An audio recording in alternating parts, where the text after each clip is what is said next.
Hello everyone. तो इस lecture में हम लोग नीट 32 ईयर्स के क्वेश्चंस करेंगे, जिसको PYQs बोलते हैं, previous year questions of the topic dual nature of radiation and matter.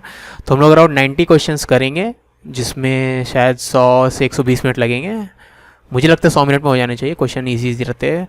और थ्योरी जो है 10 से 15 मिनट में रिवाइज करेंगे। ठीक है, तो इतना सारा चीज़ आपको ऑलमोस्ट 1 घंटा 20 मिनट में मिल जा रहा है। तो इतने बड़े चैप्टर का 32 साल के क्वेश्चंस आपको भी इसमें मिल जा रहे हैं 2 घंटे में, तो बहुत अच्छी बात है। तो ये लेक्चर बहुत मेहनत लगा इसको बनाने में, तो पूरा देखना, भले इतना ही बोरिंग लगने लगे। ठीक है, क्योंकि यहाँ पे चेहरा वगैरह नहीं दिख रहा है तो आपको ऑफकोर्स बोरिंग लगेगा, लेकिन अच्छी चीज़ें, अच्छे रिजल्ट पाने के लिए बोरिंग चीज़ें करनी पड़ती है, समझ लो, ऐसा ही है लाइफ का रूल। ठीक है, तो आगे बढ़ते हैं, यहाँ पे थ्योरी के साथ स्टार्ट करते हैं। तो यहाँ पे फोटोइलेक्ट्रिक इफेक्ट का सेटअप है।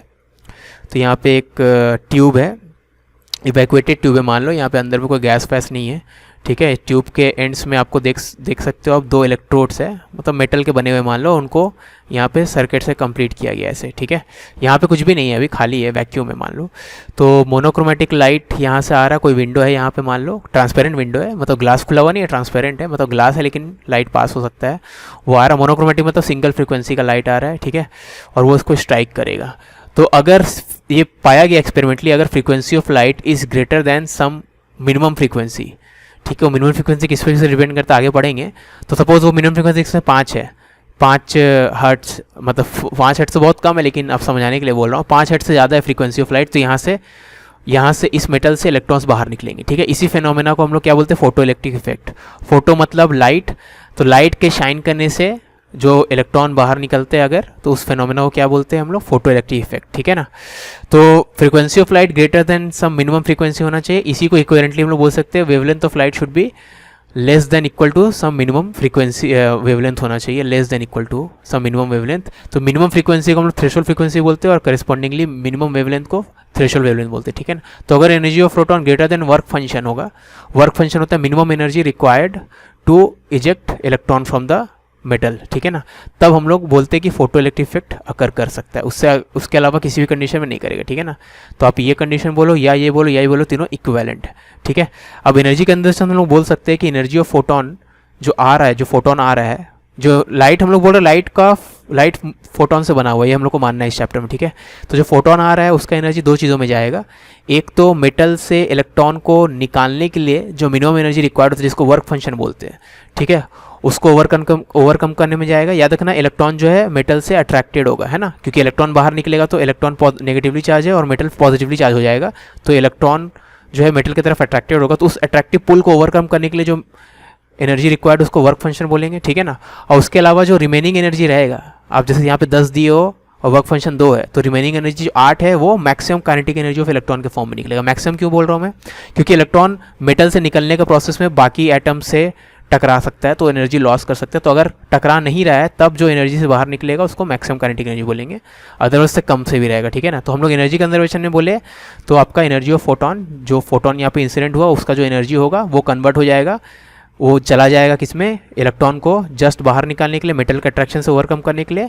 और जैसे वो इलेक्ट्रॉन बाहर निकल के चलने लगेगा, तो जिस स्पीड से चलेगा वो मैक्सिमम काइनेटिक एनर्जी के बराबर रहा, तो ये रिलेशन आएगा। ठीक है ना, तो एनर्जी ऑफ फोटोन अगर 10 है तो आपका ये वर्क फंक्शन ऑफ मेटल अगर 2 है तो काइनेटिक एनर्जी का मैक्सिमम वैल्यू 8 हो जाएगा, तो के का value less than equal to 8 रहेगा। ठीक है, अगर कोई कोलिजन नहीं हुआ है तो के मैक्स 8 रहेगा, और कोई कोलिजन हुआ है तो के का वैल्यू लेस देन 8 रहेगा। ठीक है ना, तो इसको हम लोग एनर्जी ऑफ फोटोन बोलते हैं, ये वर्क फंक्शन, ये maximum kinetic energy of photon. ठीक है, अब यहाँ पे हम लोग जो यहाँ से इलेक्ट्रॉन निकल के यहाँ गया तो इसमें कुछ करंट फ्लो हो रहा है। ठीक है, इलेक्ट्रॉन ऐसे किया तो करंट उल्टा फ्लो होगा, तो करंट वर्सेस पोटेंशियल का ग्राफ बना है यहाँ पे। ठीक है ना, तो करंट वर्सेस पोटेंशियल का ग्राफ कुछ ऐसा दिखता है। तो हम लोग यहाँ पे नोट कर सकते हैं कि पोटेंशियल एक पॉइंट के बाद, जैसे -6 वोल्ट है, उसके इस तरफ पोटेंशियल कोई, मतलब उसके इस तरफ कोई करंट नहीं है, करंट इस तरफ 0 0 0 0 0 है। -5 से करंट स्टार्ट हुआ है, ये कोई डेटा दिया गया है किसी पर्टिकुलर केस के, -5 से स्टार्ट हुआ है, और फिर जैसे जैसे पोटेंशियल बढ़ते गया करंट बढ़ता गया, और करंट बढ़ते बढ़ते एक पॉइंट के बाद बी के बाद देखो सैचुरेट हो गया, कांस्टेंट हो गया। ठीक है ना, तो हम लोग ये नोट कर सकते हैं करंट इंक्रीजेज विथ वोल्टेज, ये वोल्टेज है इनिशियली एंड देन सैचुरेट्स। ठीक है, अब पहले देखते हैं बढ़ क्यों रहा है। तो जैसे जैसे आप यहाँ पे वोल्टेज बढ़ाओगे वैसे वैसे यहाँ पे मान लो इसका पोटेंशियल बढ़ रहा है ना, वोल्टेज बढ़ाओगे मतलब कि इसका पोटेंशियल इसके रिस्पेक्ट में बढ़ते आ रहा है, तो इसका पोटेंशियल बढ़ते आ रहा है, तो ऐसे सोचो यहाँ पे ज़्यादा पॉजिटिव होते जा रहा है, ज़्यादा पॉजिटिव होते जा रहा है, तो इलेक्ट्रॉन और जल्दी जल्दी जाएगा, और जल्दी जाएगा तो ज़्यादा नंबर ऑफ इलेक्ट्रॉन्स पर सेकेंड क्रॉस कर रहे हैं चीज़ों को, तो करंट बढ़ जाएगा, ठीक है ना। Rate of flow of charge को करंट बोलते हैं, ठीक है ना। लेकिन एक पॉइंट के बाद हम लोग देख सकते हैं करंट बढ़ना बंद हो गया है, एक पॉइंट के बाद करंट कांस्टेंट हो गया। ऐसा क्यों हो गया? अब यहाँ तो जो लाइट गिर रहा है उसका तो कुछ इंटेंसिटी है, मतलब कुछ पावर है मान लो, ठीक है, अभी के लिए तो कुछ पावर है, तो मतलब कुछ नंबर ऑफ फोटॉन्स पर सेकेंड यहाँ पे गिर रहा होगा, सपोज 50 गिर रहे हैं, ठीक है ना। और तो 50 इलेक्ट्रॉन भी मान लो निकल गए, मान लो कंप्लीटली एफिशिएंट सिस्टम है, 50 फोटॉन गिर रहे तो 50 इलेक्ट्रॉन बाहर निकल रहे, तो वो 50 इलेक्ट्रॉन जैसे जैसे आप वोल्टेज बढ़ाते जाओगे वैसे वैसे, पहले 1 सेकंड में यहाँ से 20 पार हो रहा था, जैसे वोल्टेज बढ़ाए तो 25 पार होने लगा, फिर 30 पार हुआ, 40 पार हुआ, वैसे 50 पार हो गया। एक बार 1 सेकंड में 50 इलेक्ट्रॉन पार होने लग रहा है किसी पॉइंट से। अब आप फर्दर वोल्टेज बढ़ाओगे भी तो 50 से ज़्यादा तो पार ही नहीं हो सकता, क्योंकि यहाँ पे 1 सेकंड में 50 इलेक्ट्रॉन प्रोड्यूस हो रहा है। तो मैक्सिमम किसी पॉइंट के थ्रू, किसी पॉइंट ऑफ द सर्किट के थ्रू या एम्पियर के थ्रू, या सॉरी इसको क्या बोलते हैं, इसको एमीटर के थ्रू 1 सेकंड में 50 इलेक्ट्रॉन ही क्रॉस कर सकता है, उससे ज़्यादा कर ही नहीं सकता, क्योंकि उतना ही प्रोड्यूस हो रहा है, ठीक है। इसलिए एक पॉइंट के बाद करंट बढ़ता नहीं है। शुरू में क्यों बढ़ता है? क्योंकि जितना प्रोड्यूस हो रहा था फोटो इलेक्ट्रॉन्स उतना पार नहीं हो पा रहा था, कुछ कुछ यहाँ रह जा रहा था मान लो, मतलब ईजी बता रहा हूँ मैं। और एक बार एक पर्टिकुलर वोल्टेज क्रॉस कर गए तो जितना इलेक्ट्रॉन्स पर सेकंड यहाँ प्रोड्यूस हो रहा है उतना इलेक्ट्रॉन पर सेकंड यहाँ एमीटर के थ्रू ही पास हो जा रहा है, तो एमीटर जो करंट रजिस्टर कर रहा हो फिक्स हो जा रहा है उसके बाद, ठीक है। तो ये तो हो गया। अब यहाँ पे ये वाला पार्ट को समझते हैं कि जैसे फॉर एग्जाम्पल -5 वोल्ट के उस तरफ आप देख सकते हो करंट 0 है, 0 ग्राफ का हाइट 0 है ना, तो हम लोग -5 को क्या बोलते हैं? अब -5 पे क्यों, नेगेटिव पोटेंशियल पे क्यों हुआ? अब सपोज V नेगेटिव है, V -5 है, इसका मतलब क्या है? इसका वोल्टेज पोटेंशियल -5 है और इसका 0 है, तो इसका अगर -5 है तो इलेक्ट्रॉन नेगेटिवली चार्ज है, वो इसके तरफ जाएगा तो स्लो डाउन होते जाएगा, क्योंकि ये नेगेटिवली चार्ज है, मतलब नेगेटिव पोटेंशियल है, ठीक है।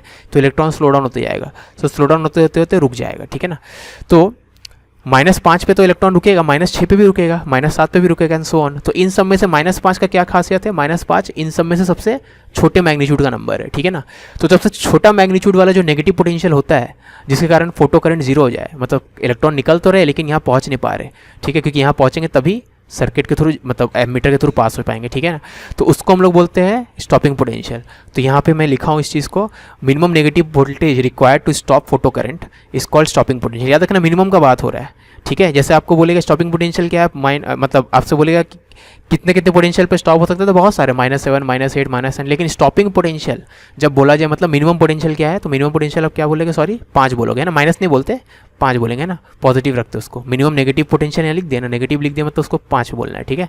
तो यहाँ पे एग्जाम्पल के तौर पे मैं समझाने के लिए -5 -6 लिया था, ऐसे में V0 बोलेंगे स्टॉपिंग पोटेंशियल को, VS से भी कभी कभी डिनोट करेंगे, ठीक है। तो जैसे इस एग्जाम के लिए V0 5 है ना।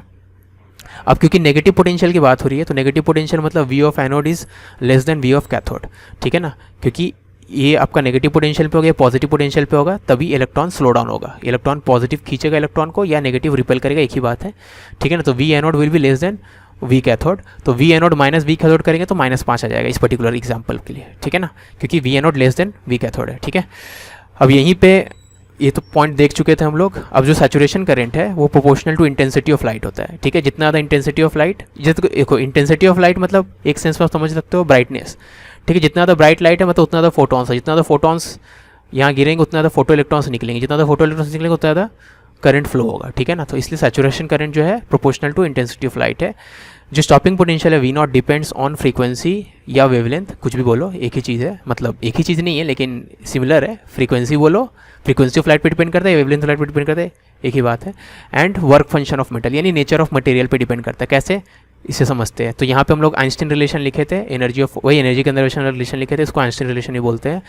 तो एनर्जी ऑफ फोटोन, अगर फ्रीक्वेंसी ऑफ लाइट म्यू है तो energy of photon h nu हो जाएगा, ठीक है।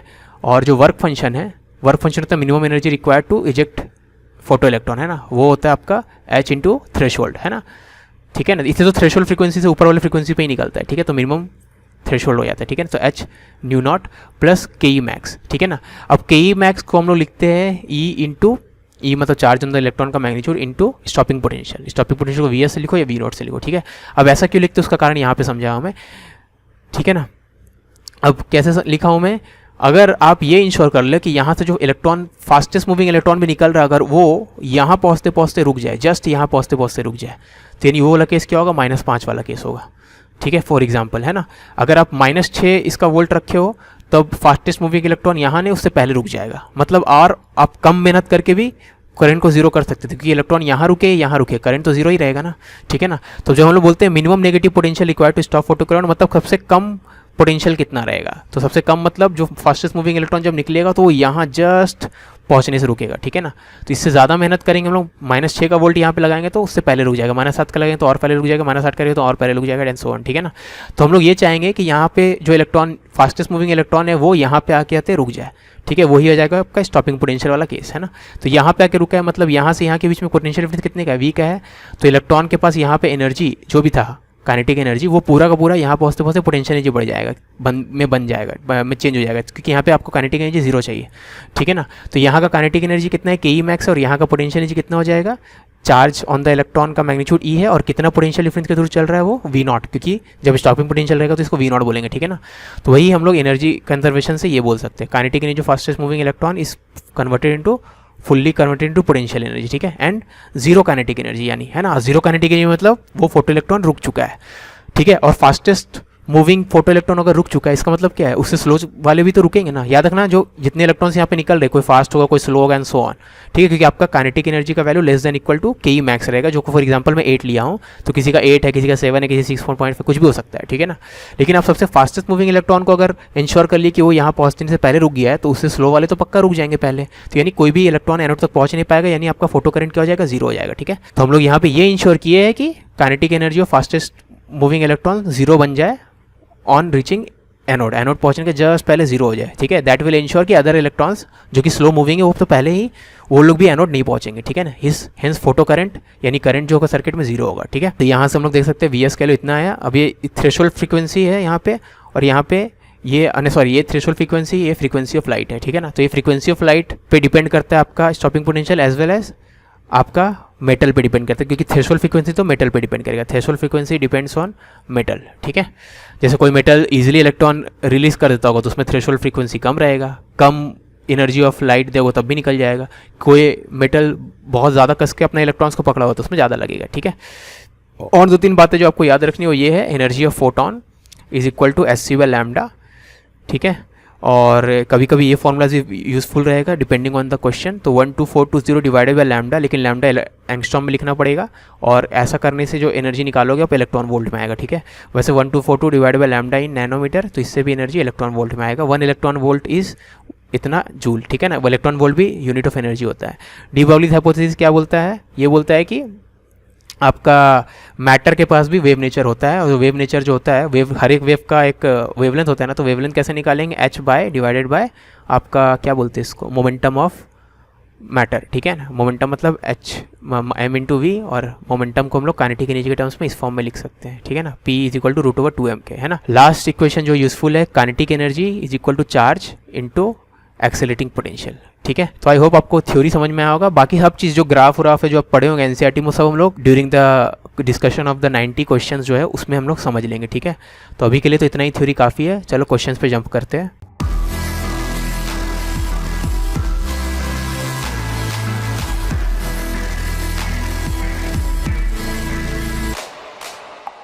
तो हेलो वंस अगेन। तो हम लोग नीट के प्रीवियस 32 ईयर्स के क्वेश्चंस करेंगे ऑफ दिस टॉपिक। तो ऑलमोस्ट 90 क्वेश्चंस है, तो करने में अराउंड 120-130 मिनट्स लगना चाहिए। नहीं पता एग्जैक्टली कितना लगेगा, लेकिन एक्सपेक्टेशन है कि 120 मिनट्स में हो जाना चाहिए। दूसरी बात है कि हम लोग ईयर 2017 से स्टार्ट कर रहे हैं और पीछे जाएंगे, मतलब 2017, 2016 एंड सो ऑन। और फिर बाद में जब एक बार पीछे आते आते 1988 जहाँ तक भी था वहाँ तक कर लेंगे, उसके बाद आगे आएंगे वापस 2018, 2019 एंड सो ऑन, ठीक है। तो 18 और 19 क्वेश्चंस या रिसेंट ईयर के क्वेश्चंस एकदम लास्ट में मिलेंगे लेक्चर के आपको, और अभी हम लोग 17 से स्टार्ट करें। कारण सिंपल है, मैं जिस बुक से क्वेश्चन उठाया वहाँ पे 2017 से है ना, ठीक, पुराना बुक था थोड़ा।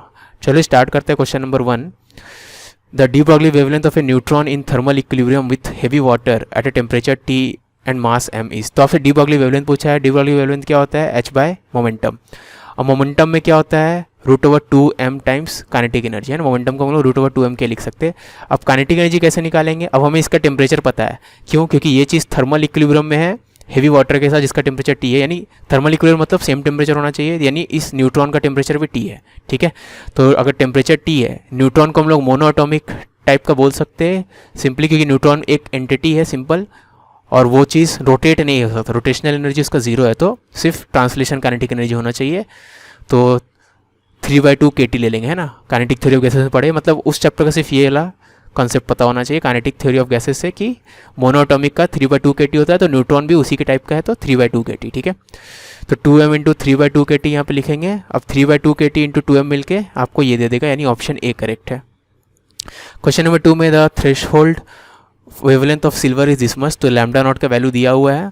Velocity of electron ejected from A silver surface by ultraviolet light of wavelength इतना, तो इतना वेवलेंथ का लाइट अगर शाइन कराएंगे ऐसे सरफेस पे जिसका थ्रेशोल्ड वेवलेंथ इतना है, तो वेलोसिटी ऑफ इलेक्ट्रॉन लिमिटेड क्या होगा, ठीक है। अब वेलोसिटी निकालने के लिए काइनेटिक एनर्जी निकालना होगा। काइनेटिक एनर्जी कैसे डिपेंड करता है, energy of photon minus work function. अब काइनेटिक एनर्जी बदली हाफ mv² लिख देंगे, एनर्जी ऑफ फोटोन SC/λ, और आपका वर्क फंक्शन होता है SC/ थ्रेशोल्ड फ्रीक्वेंसी, ठीक है। तो ये जो लैम्डा है वेवलेंथ ऑफ लाइट है, ये थ्रेशोल्ड फ्रीक्वेंसी जो उस सरफेस के लिए वैलिड होगा, है ना। अब यहाँ पे अगर आप h का वैल्यू देखोगे तो h का वैल्यू इलेक्ट्रॉन वोल्ट के टर्म्स में, ठीक है ना।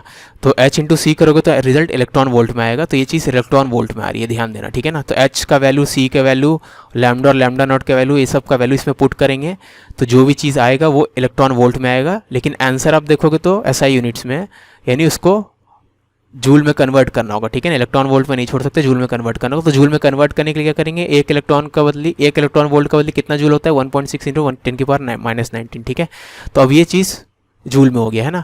अब एग्जैक्टली आप जो इसका कैलकुलेशन करोगे, खाली वैल्यूज पुट करना है, मास पता है आपका इलेक्ट्रॉन का, डाल दो। HC का वैल्यू क्वेश्चन में दिया हुआ है, लैम्डा नॉट का वैल्यू भी क्वेश्चन में दिया हुआ है, सब पुट करेंगे तो V का वैल्यू मिल जाएगा आपको इतना, जो कि इसके बराबर, यानी A और D दोनों करेक्ट होंगे क्योंकि A और D इन दोनों ऑप्शंस के बराबर है, ठीक है। क्वेश्चन नंबर 3 में electrons of mass m with de Broglie wavelength lambda fall on a target in an X-ray tube. The cutoff wavelength is of the cutoff wavelength of the emitted X-ray. अब cutoff wavelength of the emitted X-ray, अब X-ray क्या होता है, X-ray आपका होता है electrons, मतलब sorry X-ray आपका क्या होता है, ये भी एक इलेक्ट्रोमैग्नेटिक वेव है, ठीक है ना। तो यहाँ पे आपका क्या हो रहा है, उल्टा हो रहा है, फोटो इलेक्ट्रिक इफेक्ट का उल्टा चीज़ हो रहा है यहाँ पे। फोटो इलेक्ट्रिक इफेक्ट में क्या होता था, आप लाइट शाइन करवाते थे किसी मेटल पे और उससे इलेक्ट्रॉन निकलता था, ठीक है ना। यानी फोटोन शाइन करवाते थे, इलेक्ट्रॉन निकलता था, मतलब फोटोन टकराते थे, इलेक्ट्रॉन निकलता था। यहाँ पे इलेक्ट्रॉन टकरा रहे और फोटोन निकलता था, ठीक है। एक खाली फोटोन है, अगर अक्सर आपको नहीं पता तो कोई टेंशन मतलब फोटोन से, ठीक है। तो reverse of photo electric effect यहाँ पे हो रहा है, ठीक है। तो अगर आपको cut off wavelength of emitted X-ray पूछा है, मतलब मैक्सिमम एनर्जी ऑफ फोटॉन्स पूछा है, एक्सरे मतलब फोटोन मान लो, ठीक है। तो मैक्सिमम एनर्जी ऑफ फोटोन पूछा है, तो मैक्सिमम एनर्जी ऑफ फोटोन कहाँ से आ रहा है, ये रे क्यों निकल रहा है, क्योंकि इलेक्ट्रॉन आके टकरा रहा था। तो यानी एनर्जी ऑफ फोटोन मैक्सिमम तभी होगा जब इलेक्ट्रॉन्स अपना पूरा का पूरा एनर्जी लूज कर जाए, तो यानी whole energy of electron is converted into photons, ठीक है। तो यानी energy of photon must be equal to energy of electron. तो एनर्जी ऑफ फोटोन होता है आपका SC/λ0, क्योंकि यहाँ पे फोटोन का वेवलेंथ λ0 है, और एनर्जी ऑफ इलेक्ट्रॉन क्या हो जाएगा आपका, ये कहाँ से आया। अब lambda is equal to h/p होता है, p का वैल्यू 2m होता है, तो यहाँ से इस रिलेशन से आप देखोगे तो k का वैल्यू क्या आ जाएगा, h² λ²। तो इसलिए एनर्जी ऑफ इलेक्ट्रॉन h² λ², ठीक है ना, क्योंकि इलेक्ट्रॉन का वेवलेंथ आपको लैम्डा दिया हुआ था, है ना। तो यहाँ से हम लोग देखेंगे तो λ0 का वैल्यू इतना आ जाएगा, जो कि ऑप्शन ए से मैच कर रहा है। क्वेश्चन नंबर 4 में photons with energy 5 electron volt are incident on a cathode in a photoelectric cell. तो आपको फोटोन की एनर्जी दे दिया, maximum energy of emitted photon is this much, तो मैक्सिमम एनर्जी भी दे दिया है, ठीक है ना, यानी मैक्सिमम काइनेटिक एनर्जी भी दे दिया है, ठीक है। तो फर्स्ट इक्वेशन आप लिख दो, एनर्जी ऑफ फोटोन दिया हुआ है, मैक्सिमम काइनेटिक एनर्जी दिया हुआ है, तो उससे आपको वर्क फंक्शन मिल जाएगा, ठीक है। Second statement, when photons of energy 6 are incident on C. अब देखो यहाँ भी सी था, यहाँ भी सी है, मतलब सेम मेटल यहाँ भी था, सेम मेटल यहाँ भी है, ठीक है ना। अगर सेम मेटल है तो वर्क फंक्शन सेम रहेगा, है ना। तो सेम मेटल था इसलिए वर्क फंक्शन यहाँ पे देखो, वहाँ से वर्क फंक्शन 3 आया था ना। तो सेकंड केस में जब इक्वेशन लिखेंगे, सेकंड केस में एनर्जी कितना है फोटोन का 6 है, तो energy of photon 6 is equal to kinetic energy का maximum value plus energy of work function का वैल्यू एक बार निकाल लिए थे, पहले केस से 3 है तो अभी भी 3 रहेगा क्योंकि मेटल चेंज नहीं हुआ, ठीक है ना, मेटल पे ही डिपेंडेंट होता है वर्क फंक्शन। तो यहाँ से के मैक्स का वैल्यू मिल जाएगा, ठीक है ना। तो के मैक्स कितना आ जाएगा, 3 इलेक्ट्रॉन वोल्ट, है ना। अब के मैक्स किसके बराबर होता है, चार्ज ऑफ इलेक्ट्रॉन इंटू आपका स्टॉपिंग पोटेंशियल, ठीक है। तो स्टॉपिंग पोटेंशियल यहाँ से कितना आ जाएगा, 3 वोल्ट, है ना। अब स्टॉपिंग पोटेंशियल मतलब क्या होता है, आपका potential of anode should be less then potential of cathode. ऐसा क्यों होता है, ये तो थ्योरी में बताए थे हम लोग, फिर से यहाँ देख लो, कैथोड ये है, एनोड ये है, तो कैथोड से इलेक्ट्रॉन निकल के एनोड की तरफ जाता है ना। तो अगर आपको इलेक्ट्रॉन को रोकना है, स्टॉपिंग पोटेंशियल मतलब कि इलेक्ट्रॉन को यहाँ पहुँचने से रोकना है, तो आपको यहाँ पे नेगेटिव चार्जेस देना होगा और इसको पॉजिटिव चार्जेस देना होगा, मतलब इसको नेगेटिव पोटेंशियल देना होगा, इसको पॉजिटिव पोटेंशियल देना होगा, ठीक है ना। तो इसको नेगेटिव पोटेंशियल देना होगा, मतलब VA is less than VC, ठीक है, वही मैं बोल रहा हूँ, है ना। तो V A less than V C होना चाहिए, ठीक है। ओके, तो स्टॉपिंग पोटेंशियल का वैल्यू इतना है, अब V A less than V C है तो V A minus V C -3 volt हो जाएगा, ठीक है ना। क्योंकि स्टॉपिंग पोटेंशियल मतलब क्या होता है, इन दोनों का पोटेंशियल का जो डिफरेंस होता है उसको स्टॉपिंग पोटेंशियल बोलते हैं, मैग्नीट्यूड को, है ना। तो इन दोनों में अगर वी एनोड छोटा है वी कैथोड से, जो कि होना चाहिए, तो आपका potential of anode with respect to cathode पूछा था तो वी ए सी पूछा था, तो potential of anode minus potential of cathode which is -3। अगर उल्टा पूछता, cathode with respect to anode पूछता तो +3 आता, anode with respect to cathode पूछा है तो -3 होना चाहिए, ठीक है। तो ऑप्शन क्या हो जाएगा, डी, है ना। यहाँ पे स्टॉपिंग नहीं लिखना चाहिए था उनको, potential of A with respect to C बोलना चाहिए था। क्वेश्चन नंबर 5 में an electron of mass m and photon having an electron of mass m and a photon have same energy E, the ratio of de Broglie wavelength associated with them।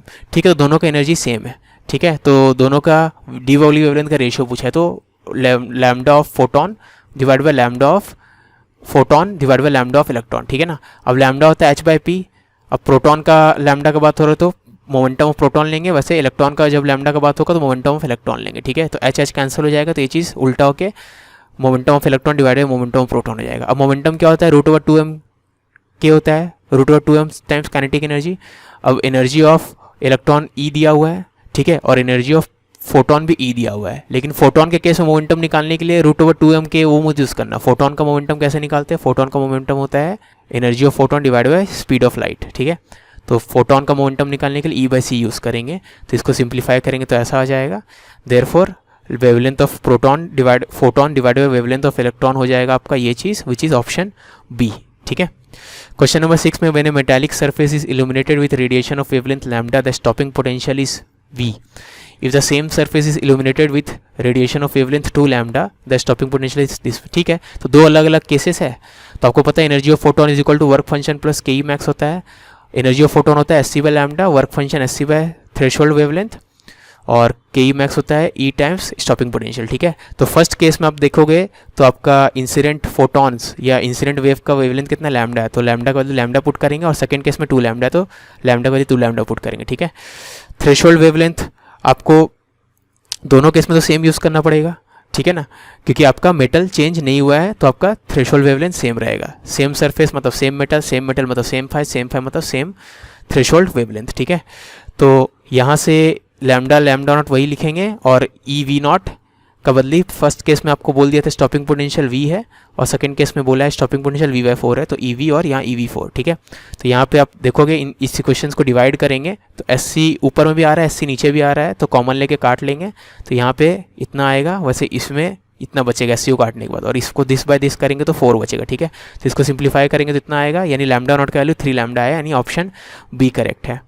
Photoelectric surface is illuminated successively by monochromatic light of wavelength lambda and lambda by 2 if the maximum kinetic energy of the emitted photoelectrons in the second case is 3 times।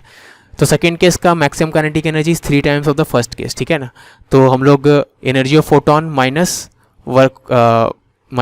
Work function करेंगे तो kinetic energy का value मिल जाएगा, ठीक है।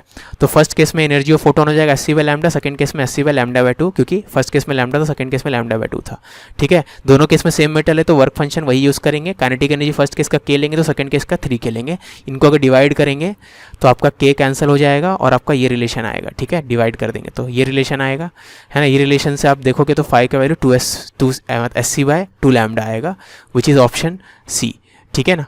अब यहाँ पे ध्यान देना, हम लोग डिवाइड क्यों कर रहे हैं, क्योंकि आंसर में कहीं भी K के टर्म्स में आंसर नहीं है, ठीक है, काइनेटिक एनर्जी के टर्म्स में नहीं था, है ना। तो हम लोग क्या करेंगे, इसलिए K हम लोग इंट्रोड्यूस किए थे तो K को डिवाइड करके एलिमिनेट कर दिया, ठीक है।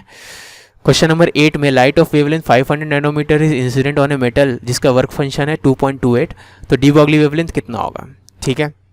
सबसे पहले हम लोग एनर्जी ऑफ फोटोन निकालते हैं। Energy of photon SC by lambda निकाल लेंगे, लैम्डा का वैल्यू दिया हुआ है, H का वैल्यू SI यूनिट में इतना, C का वैल्यू SI यूनिट में इतना, लैम्डा का वैल्यू SI यूनिट में इतना, नैनोमीटर को मीटर में कन्वर्ट कर लेंगे, 10⁻⁻n से मल्टीप्लाई कर दे, ठीक है। तो इतना जूल आ गया आपका एनर्जी ऑफ फोटोन।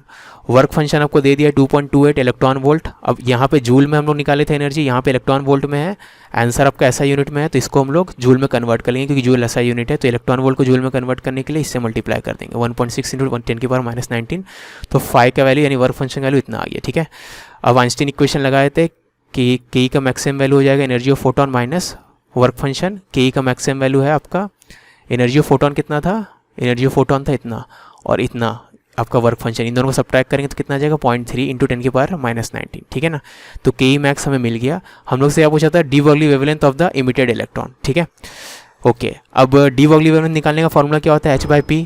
तो लैम्डा का मिनिमम वैल्यू कब आएगा, जब पी का मैक्सिमम वैल्यू, क्योंकि लैम्डा और पी देख सकते हो इन्वर्स रिलेशन है ना, तो लैम्डा का मिनिमम वैल्यू कब आएगा, जब पी का मैक्सिमम वैल्यू हो। अब पी का मैक्सिमम वैल्यू यानी मोमेंटम का मैक्सिमम वैल्यू कब आएगा, जब काइनेटिक एनर्जी का मैक्सिमम वैल्यू हो, ठीक है। तो यहाँ पे P इक्वल टू 2m के लिख दिया, K का मैक्सिमम वैल्यू पुट करेंगे। K का मैक्सिमम वैल्यू हम लोग को पता है, काइनेटिक एनर्जी का मैक्सिमम वैल्यू पहले निकाल चुके हैं, तो उसको यहाँ पुट कर देंगे। 2 का 2 मास ऑफ इलेक्ट्रॉन इतना होता है, काइनेटिक एनर्जी का मैक्सिमम वैल्यू हम लोग निकाल चुके, उसको पुट कर दो। H का वैल्यू यहाँ पे इतना पुट कर दिए, ठीक है। तो ये सब लिखने के बाद, कैलकुलेट करने के बाद आपका लैम्डा का मिनिमम वैल्यू आएगा 2.83 इंटू 10⁻⁹, ठीक है। ये आपका लैम्डा का मिनिमम वैल्यू है।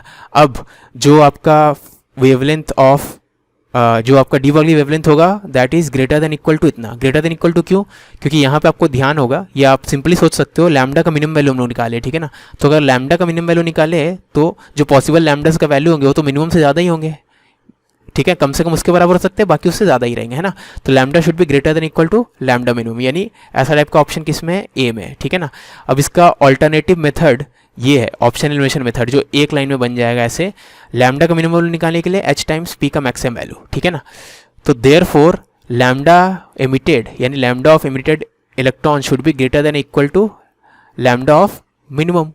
ये तो होना ही पड़ेगा ना, अगर लैम्डा मिनिमम है आपके पास तो जो न्यूअर या जो और लैम्डास पॉसिबल होंगे that should be greater than equal to इतना। यानी ग्रेटर देन इक्वल टू वाला सिंबल सिर्फ ऑप्शन ए में है, तो इसलिए option A. Without any calculation आप बोल सकते हो ग्रेटर देन इक्वल टू जहाँ पे होगा उस ऑप्शन को करेक्ट मानेंगे, यानी ऑप्शन ए को, ठीक है। क्वेश्चन नंबर 9 में which of the following figures represent variation of particle momentum and associated wavelength. तो लैम्डा और wavelength associated D Broglie wavelength, ठीक है। तो सॉरी मोमेंटम और वेवलेंथ का ग्राफ पूछा है, ठीक है। तो यहाँ से आप देख सकते हो लैम्डा इक्वल टू h/p में लैम्डा इंटू पी हो जाएगा h एक कांस्टेंट है, यानी lambda into P is equal to constant, ठीक है ना। अब y एक्सिस में क्या है, p है, तो p के बदले y लिख सकते हैं, और x एक्सिस में क्या है, लैम्डा है, तो लैम्डा के बदले x लिख सकते हैं। चारों में यही है, तो x इंटू वाई कांस्टेंट है। अब x इंटू वाई कांस्टेंट, ऐसा रिलेशन आप पढ़े थे कहाँ पे, अगर आप थर्मोडायनेमिक्स पढ़े तो वहाँ पे पी इक्वल टू कांस्टेंट वाला रिलेशन पढ़े थे, आइसोथर्मल प्रोसेस, है ना। तो आइसोथर्मल प्रोसेस में क्या होता था, ग्राफ कैसा आता था, जैसा आता था आइसोथर्मल प्रोसेस में वैसे ही यहाँ पे आने वाला है, ठीक है। उसको जिसको रेक्टेंगुलर हाइपरबोला होते हैं, जब भी दो चीज़ का प्रोडक्ट कांस्टेंट रहेगा तो उनका ग्राफ ऐसा टाइप का आएगा, याद रखना, ठीक है।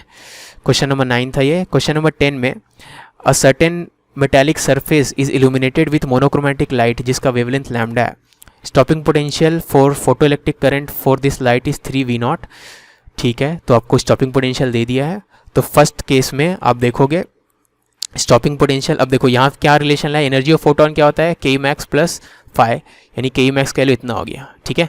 तो के मैक्स किसको बोलते हैं, इलेक्ट्रॉन का charge into stopping potential, energy of photon हो जाएगा SC by wavelength of photon minus lambda, ठीक है।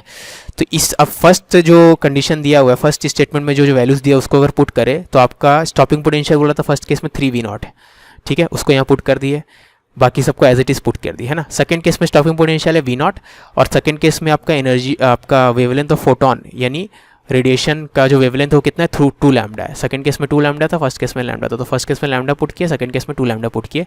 अब दो इक्वेशन है, ठीक है, इनको डिवाइड कर दे, तो इनको डिवाइड करेंगे तो आपको ये रिलेशन मिलेगा, जिसको आप सिंप्लीफाई करेंगे तो फाई का वैल्यू इतना आएगा, ठीक है। अब इसका मतलब क्या है, अब फाई क्या होता है, फाई होता है आपका, फाई क्या होता है, फाई को क्या बोलते हैं, मैंने नाम भी बोल गया, फाई को क्या बोलते हैं, वर्क फंक्शन। वर्क फंक्शन क्या होता है, SC बाय थ्रेशोल्ड वेवलेंथ, ठीक है ना। तो फाई का बदले SC बाय थ्रेशोल्ड वेवलेंथ लिखेंगे, तो फाई का वैल्यू इतना था, तो फाई का बदले SC बाय थ्रेशोल्ड वेवलेंथ लिखेंगे, तो इसको कंपेयर करेंगे तो थ्रेशोल्ड वेवलेंथ कितना आ जाएगा, 4 लैम्डा, यानी ऑप्शन डी करेक्ट है, ठीक है। क्वेश्चन नंबर 11 में when energy of incident radiation is increased by 20%, the kinetic energy of photo electrons emitted from a metal surface increases from 0.5 to 0.8, ठीक है। तो वर्क फंक्शन क्या होगा, तो आपने फोटोन का एनर्जी बढ़ा दिया बाय 20%, तो के ई मैक्स का एनर्जी बढ़ गया from this value to this value, ठीक है। तो वर्क फंक्शन क्या होगा, है ना। अब आपको पता है एनर्जी ऑफ फोटोन क्या होता है, work function plus K E max. तो फर्स्ट केस में एनर्जी ऑफ फोटोन अगर ई है तो सेकंड केस में एनर्जी ऑफ फोटोन 1.2 ही हो जाएगा। दोनों केस में मेटल सेम है तो दोनों केस में फाइव सेम लेंगे। फर्स्ट केस में के ई मैक्स का वैल्यू 0.5 दिया और सेकंड केस में 0.8 दिया। कहीं लिखा नहीं के ई मैक्स है, लेकिन इसको के ई मैक्स मानना पड़ेगा, अदरवाइज क्वेश्चन बनेगा नहीं, ठीक है। नीट में बहुत कॉमन है ये चीज़, स्मॉल डिटेल्स मिस करना। वैसे स्मॉल डिटेल नहीं, बहुत बड़ा डिटेल, लेकिन मिस करते हो लोग, ठीक है, कोई बड़ी बात नहीं। तो यहाँ पे अगर इनका रेशियो ले, क्योंकि ई कहीं क्वेश्चन में दिया हुआ नहीं था, ये ई जो हम लोग एनर्जी ऑफ फोटोन माने, तो इसलिए रेशियो ले रहा था कि ई कैंसिल हो जाए, ठीक है ना। याद रखना 20% ज़्यादा बोला था, इससे सेकंड केस का एनर्जी 120%, मतलब 120% ऑफ ये ले लिए, ठीक है ना। क्योंकि 20% ज़्यादा है मतलब क्या है, 120 हो जाएगा, तो यानी 1.2 हो जाएगा, ठीक है। तो इसको अगर रेशियो लेंगे तो इतना आ जाएगा, तो यहाँ से वर्क फंक्शन का वैल्यू कैलकुलेट करेंगे तो 1 आ जाएगा। तो आपका बी ऑप्शन करेक्ट है, ठीक है। क्वेश्चन नंबर 12 में if kinetic energy of electron of the particle is increase to 16 times its previous value, तो percentage change in de Bernoulli wavelength क्या होगा। अब डी बर्नौली वेवलेंथ क्या होता है, h/p, लेकिन काइनेटिक एनर्जी के बारे में यहाँ बोला गया तो p को हटाना होगा, तो p का बदले √2m के लिख दिया, ठीक है ना। अब फर्स्ट केस का डी बर्नौली वेवलेंथ निकालने के लिए फर्स्ट केस का काइनेटिक एनर्जी पुट करेंगे, सेकंड केस का डी बर्नौली वेवलेंथ निकालने के लिए सेकंड केस का काइनेटिक एनर्जी पुट करेंगे, लेकिन सेकंड केस का kinetic energy is 16 times of first case का काइनेटिक एनर्जी, क्वेश्चन ने बोला है। तो सेकंड केस का काइनेटिक एनर्जी 16 k1 लेंगे, अगर फर्स्ट केस का काइनेटिक एनर्जी k1 लिए तो। अब इनका रेशियो ले तो λ1 बाय λ2 4 आया। तो आपसे पूछा तो percentage change in de Bernoulli wavelength, दुनिया में कोई भी फिजिकल क्वांटिटी का परसेंटेज चेंज निकालने का फॉर्मूला ये होता है, final value of that quantity minus initial value of that quantity divided by initial value of that quantity into 100, ठीक है ना। तो फाइनल वैल्यू यहाँ पे मतलब λ2 minus λ1 divided by final value इतना, इनिशियल वैल्यू इतना डिवाइडेड बाय इतना, ठीक है ना। तो इसको कैलकुलेट करेंगे तो इतना आएगा। अब λ2 बाय λ1 का वैल्यू 1/4 आ जाएगा यहाँ से, तो इसको 1/4 माइनस 1 करेंगे तो इतना आ जाएगा, तो -75% आएगा। लेकिन ऑप्शन में सब पॉजिटिव है तो 75 को चूज कर लेंगे, ठीक है। Question number 13, the wavelength λe of an electron and wavelength of photon को λp से नोट किया है, of the same energy will be related as, ठीक है। तो एनर्जी ऑफ फोटोन होता है आपका sc/λ, ठीक है। तो यानी आप यहाँ से, ठीक है, एनर्जी होता है, एनर्जी ऑफ फोटोन क्या, किसी भी चीज़ का एनर्जी क्या होता है आपका, मतलब सॉरी हाँ, एनर्जी ऑफ, क्या बोल रहा हूँ मैं, एक second. The wavelength of an electron is λe and that of photon of same energy is λp, ठीक है। अब एनर्जी हम लोग क्या निकालेंगे, sc/λ करके, ठीक है। अब वेवलेंथ ऑफ आपका इलेक्ट्रॉन निकालना है आपको, तो वेवलेंथ ऑफ इलेक्ट्रॉन क्या निकालेंगे, h/p, ठीक है ना। क्योंकि आपका वेवलेंथ ऑफ इलेक्ट्रॉन, इलेक्ट्रॉन तो आपका क्या बोलते हैं, पार्टिकल है ना, तो किस वेवलेंथ का बात हो रहा होगा, डी बर्नौली वेवलेंथ का ही बात हो रहा होगा, ठीक है ना। तो डी बर्नौली वेवलेंथ क्या होता है, h/p, ठीक है ना। अब p का बदले हम लोग क्या लिख सकते हैं, √2m टाइम्स काइनेटिक एनर्जी, और काइनेटिक एनर्जी हम लोग e मान ले रहे, क्वेश्चन में दे दिया एनर्जी e है, ठीक है ना।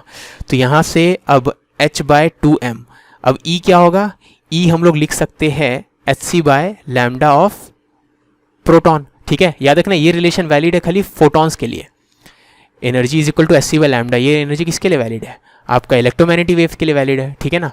तो आप e का बदली अब hc/λ पे लिख सकते हैं, तो ये पुट कर देंगे तो ये चीज़ ऐसा दिखेगा, ठीक है ना, ये चीज़ ऐसा दिखेगा इनफैक्ट। अब ये वाला चीज़ में आप देख सकते हो सब चीज़ कांस्टेंट है, h कांस्टेंट होता है, मास ऑफ इलेक्ट्रॉन कांस्टेंट होता है, स्पीड ऑफ लाइट कांस्टेंट, तो ये पूरा चीज़ कांस्टेंट है। तो आप बोल सकते हो कि वेवलेंथ ऑफ या wavelength associated with electron is equal to some constant into square root of lambda of p, यानी फोटोन का वेवलेंथ, ठीक है। तो यानी λe is proportional to square मतलब स्क्वायर रूट ऑफ λp, है ना। तो अगर इसको देखेंगे तो ऑप्शन क्या आ जाएगा, सी आ जाएगा। इसी को दोनों तरफ स्क्वायर कर देंगे तो λp यहाँ पे बचेगा, यहाँ λe का स्क्वायर बचेगा, तो λe का square is equal to λp, ठीक है ना। दोनों के लिए, एक पार्टिकल के लिए हम लोग λ इक्वल टू h/p यूज़ किए, और फोटोन के लिए यानी इलेक्ट्रोमैग्नेटिक वेव के लिए λ और एनर्जी का relation E equal to sc/λ use किया, ठीक है। क्वेश्चन नंबर 14 में, for photo electric emission from certain metal the cut off frequency is nu, ठीक है। अगर रेडिएशन का फ्रीक्वेंसी 2 न्यू है तो मैक्सिमम पॉसिबल वेलोसिटी क्या होगा, ठीक है। तो हमें पता है energy of photon h new होता है, तो एनर्जी ऑफ फोटोन किस में जाता है, वर्क फंक्शन में जाता है और के मैक्स में आता है, ठीक है ना। अब आपको फ्रीक्वेंसी ऑफ फोटोन बोल दिया 2 न्यू, ठीक है, तो वो पुट किए, ठीक है ना। वर्क फंक्शन आपको बोल दिया था, वर्क मतलब सॉरी क्या बोलते हैं, कट ऑफ फ्रीक्वेंसी बोला था न्यू, ठीक है ना। तो थ्रेशोल्ड फ्रीक्वेंसी यानी कट ऑफ फ्रीक्वेंसी का वैल्यू न्यू पुट कर दिया, और इतना इसे के मैक्स का वैल्यू h न्यू आ गया, है ना। के मैक्स मतलब क्या, half m v max square, maximum kinetic energy मतलब मैक्सिमम वेलोसिटी, तो इसका वैल्यू h न्यू हो गया, तो v मैक्स का वैल्यू यहाँ से इतना आ गया, ठीक है ना। तो ये ऑप्शन किससे मैच कर रहा है, 2h, ऑप्शन ए के मैच कर रहा है, ठीक है। क्वेश्चन नंबर 15 में source of light is place at a distance 50 centimeter from a photo cell and the stopping potential is found to be V naught. ठीक है, if the distance between the light source and the photo cell is made 25 centimeter. ठीक है, अब याद रखना light source को change नहीं किए, खाली शिफ्ट किए। ठीक है ना, अब लाइट सोर्स को शिफ्ट करने से उसका फ्रीक्वेंसी में तो चेंज आएगा नहीं, फ्रीक्वेंसी में चेंज आएगा नहीं तो पोटेंशियल, न्यू स्टॉपिंग पोटेंशियल वही रहेगा। ठीक है, याद रखना यहाँ पे मैं बता दिया हूँ, डिस्टेंस को आपने घटा दिया, 50 से 25 कर दिया, डिस्टेंस घटाने से इंटेंसिटी बढ़ गया होगा लाइट का।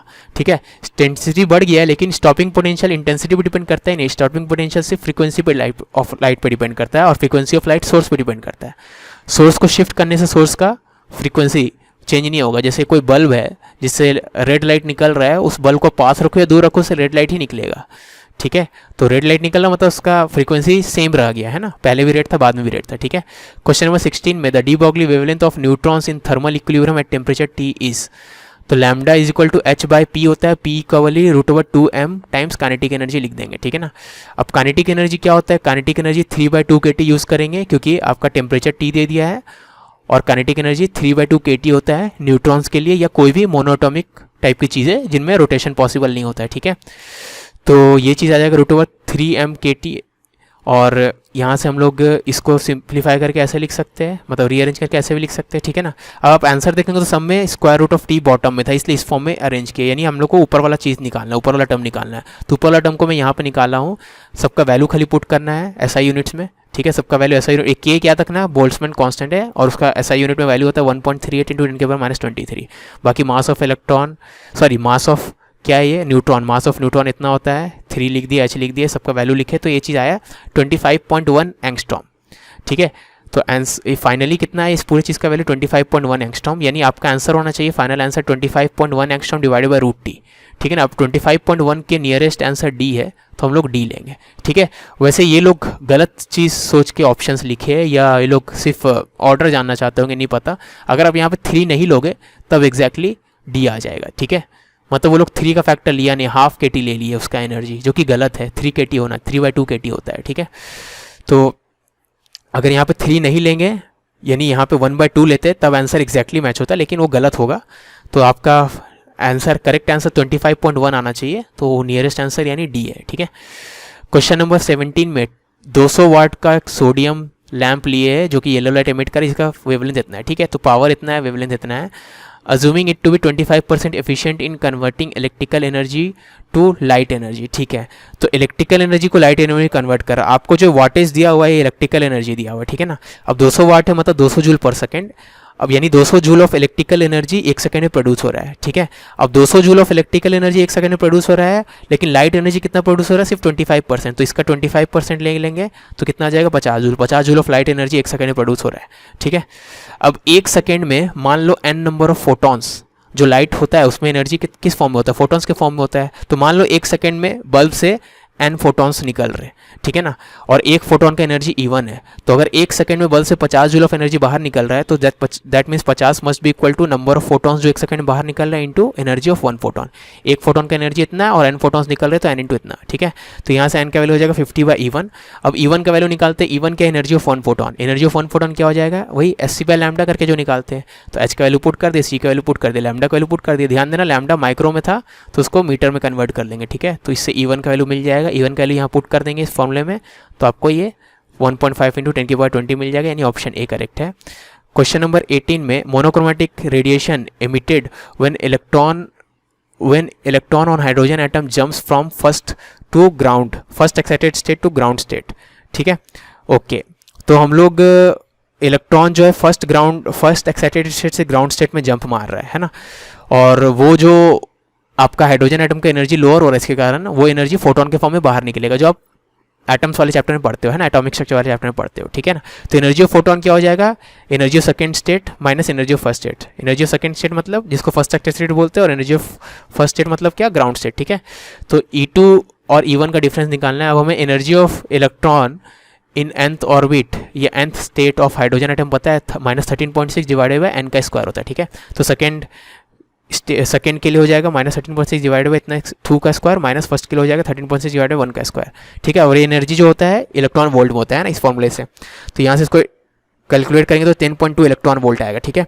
अब एनर्जी ऑफ फोटोन जो होता है, जो हम लोग फोटो इलेक्ट्रिक इफेक्ट में यूज़ करते हैं, वो एनर्जी ऑफ फोटोन किस में चला जाता है, वो कंज्यूम हो जाता है in work function overcoming one function and K max में, ठीक है ना। तो energy of incident photon must be equal to work function plus इतना, ठीक है ना। तो यहाँ पे जो ट्रांजिशन हुआ है हाइड्रोजन एटम में, उससे जो फोटोन निकला है वो फोटोन यूज़ कर रहे हैं हम लोग फोटो इलेक्ट्रिक इफेक्ट के लिए, ठीक है। तो energy of photon must be equal to ये, ठीक है, यानी 10.2 electron volt is equal to 5 इतना, है ना। अब आपका के मैक्स क्या होता है, ई टाइम्स स्टॉपिंग पोटेंशियल, और आपका वर्क फंक्शन होता है H times threshold wavelength, threshold frequency, ठीक है। तो 10.2 हो गया, इतना हो गया, इतना हो गया। अब आपका ये जो दिया हुआ था के मैक्स दिया हुआ था, के मैक्स कितना दिया हुआ था 3.57, है ना, क्योंकि आपका स्टॉपिंग पोटेंशियल 3.57 दिया हुआ है, मतलब आपका के मैक्स हम लोग 3.57 इलेक्ट्रॉन वोल्ट बोल सकते हैं, ठीक है। तो यहाँ से आप देखोगे तो ये भी इलेक्ट्रॉन वोल्ट में, ये भी इलेक्ट्रॉन वोल्ट में, तो आपका एच न्यू नॉट यानी एच टाइम्स थ्रेशोल्ड फ्रीक्वेंसी भी आपका इलेक्ट्रॉन वोल्ट में आएगा, ठीक है। तो एच म्यू नॉट का वैल्यू निकाल लेते हैं, दिस माइनस दिस करके, दिस माइनस दिस करेंगे तो इतना आ जाएगा।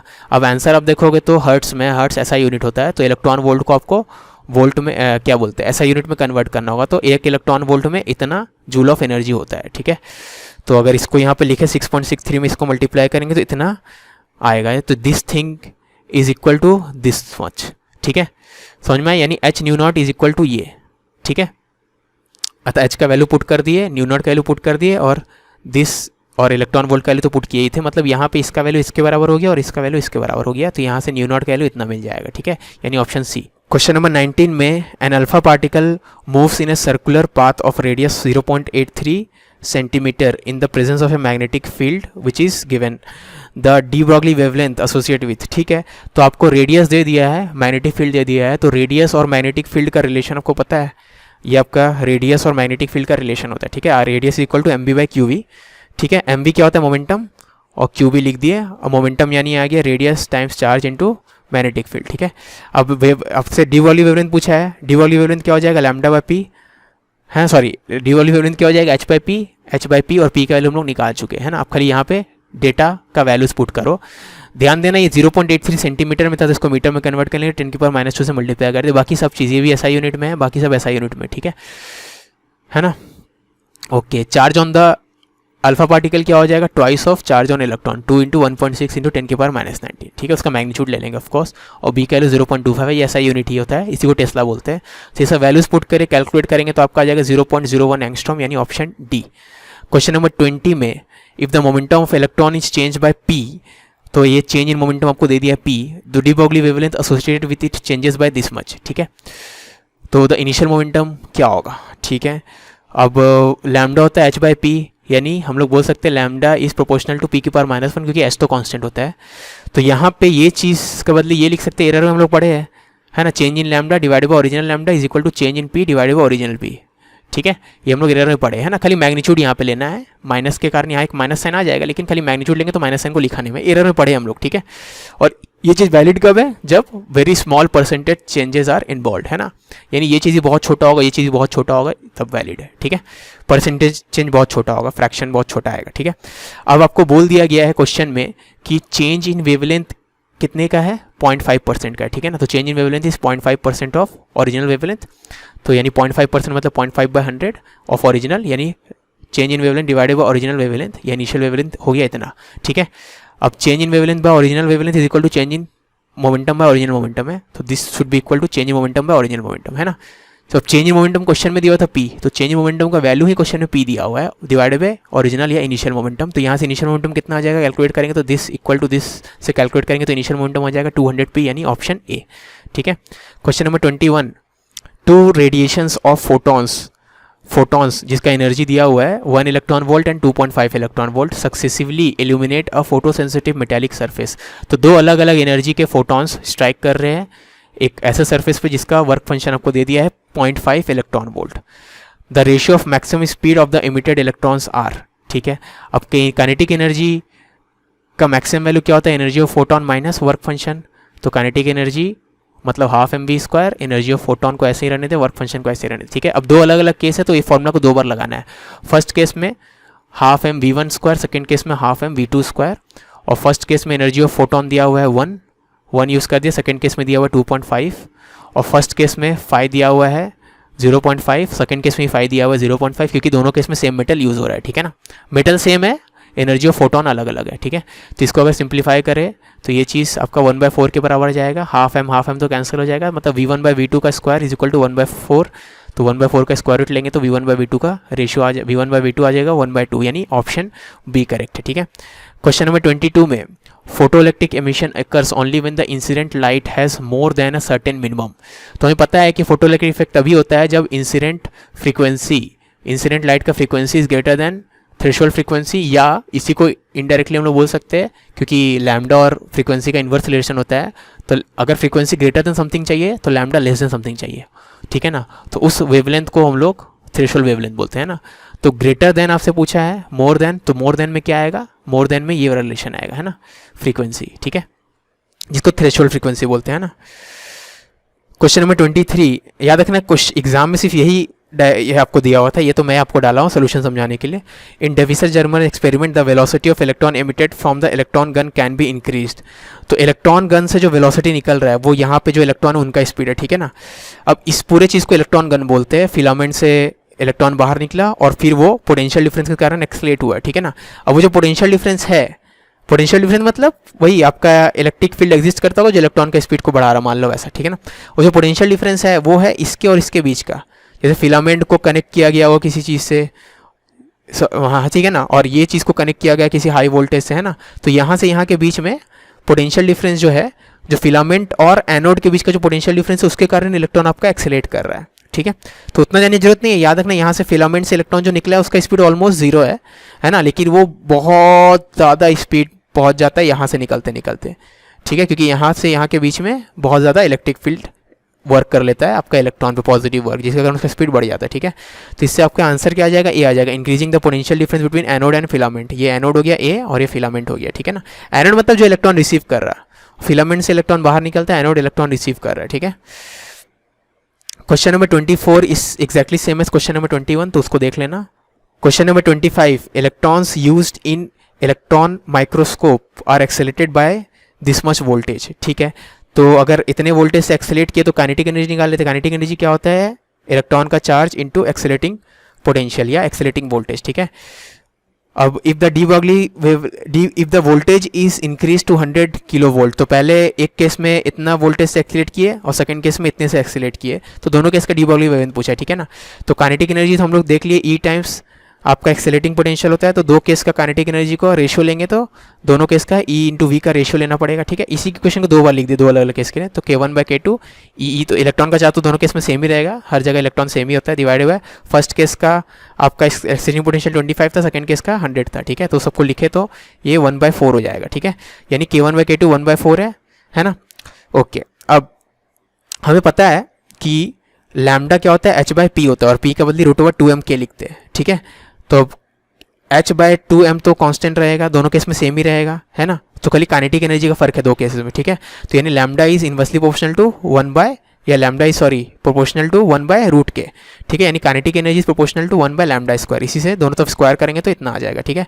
यानी काइनेटिक एनर्जी का रेशियो निकालना है तो लैम्डा का इन्वर्स रेशियो का स्क्वायर लेना होगा, और लैम्डा का रेशियो काइनेटिक एनर्जी का रेशियो हमें पता है 1/4 है, ठीक है। तो काइनेटिक एनर्जी का 1/4 है, तो लैम्डा का रेशियो आपको मिल जाएगा 1/2, ठीक है। तो यानी final lambda is 2 times of initial lambda, तो इंक्रीज टू 2 टाइम्स हो जाएगा। तो आपका आंसर हो जाना चाहिए इंक्रीज टू 2 टाइम्स। यहाँ पे बाय दिया हुआ है लेकिन वो गलत होना चाहिए, गलत इंग्लिश है वो, ठीक है ना।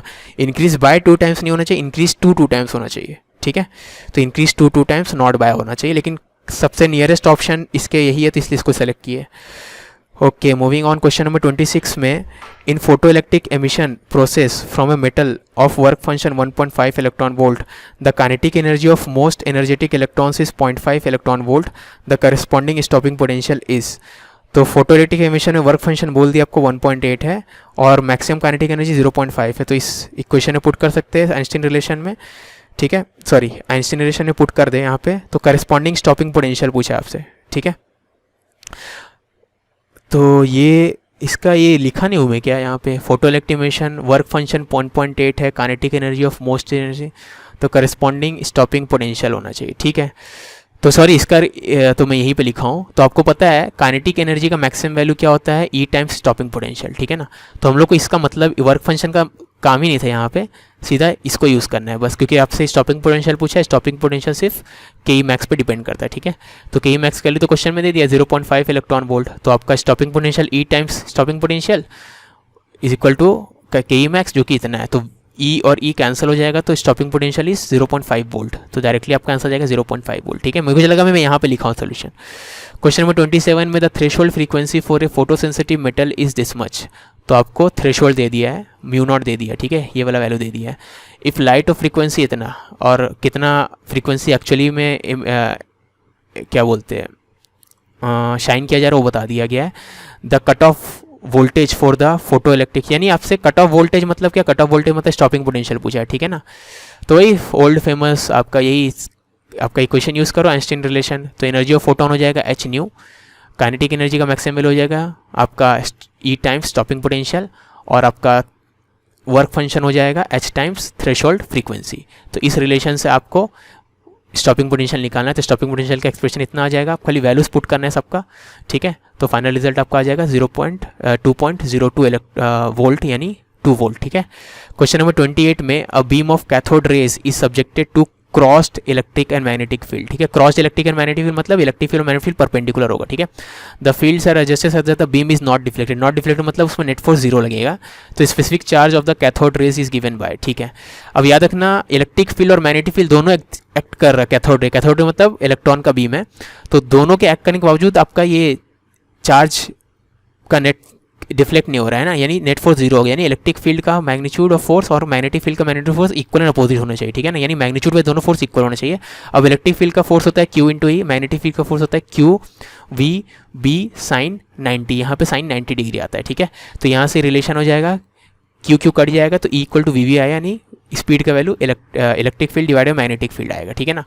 तो ये हो गया स्पीड का वैल्यू। अब आपसे क्या पूछा था, specific charge of the cathode rays is given by, ठीक है, स्पेसिफिक चार्ज है ना। ओके, अब काइनेटिक एनर्जी क्या होता है, E times accelerating potential, kinetic energy की वैल्यू हाफ mv² लिख सकते हैं, ई टाइम्स एक्सेलरेटिंग पोटेंशियल, ठीक है। तो यहाँ से इलेक्ट्रॉन का चार्ज डिवाइडेड बाय मास, जिसको हम लोग स्पेसिफिक चार्ज बोलते हैं, स्पेसिफिक चार्ज मतलब चार्ज पर यूनिट मास, तो चार्ज पर यूनिट मास का वैल्यू कितना आ जाएगा v²/2m, ठीक है।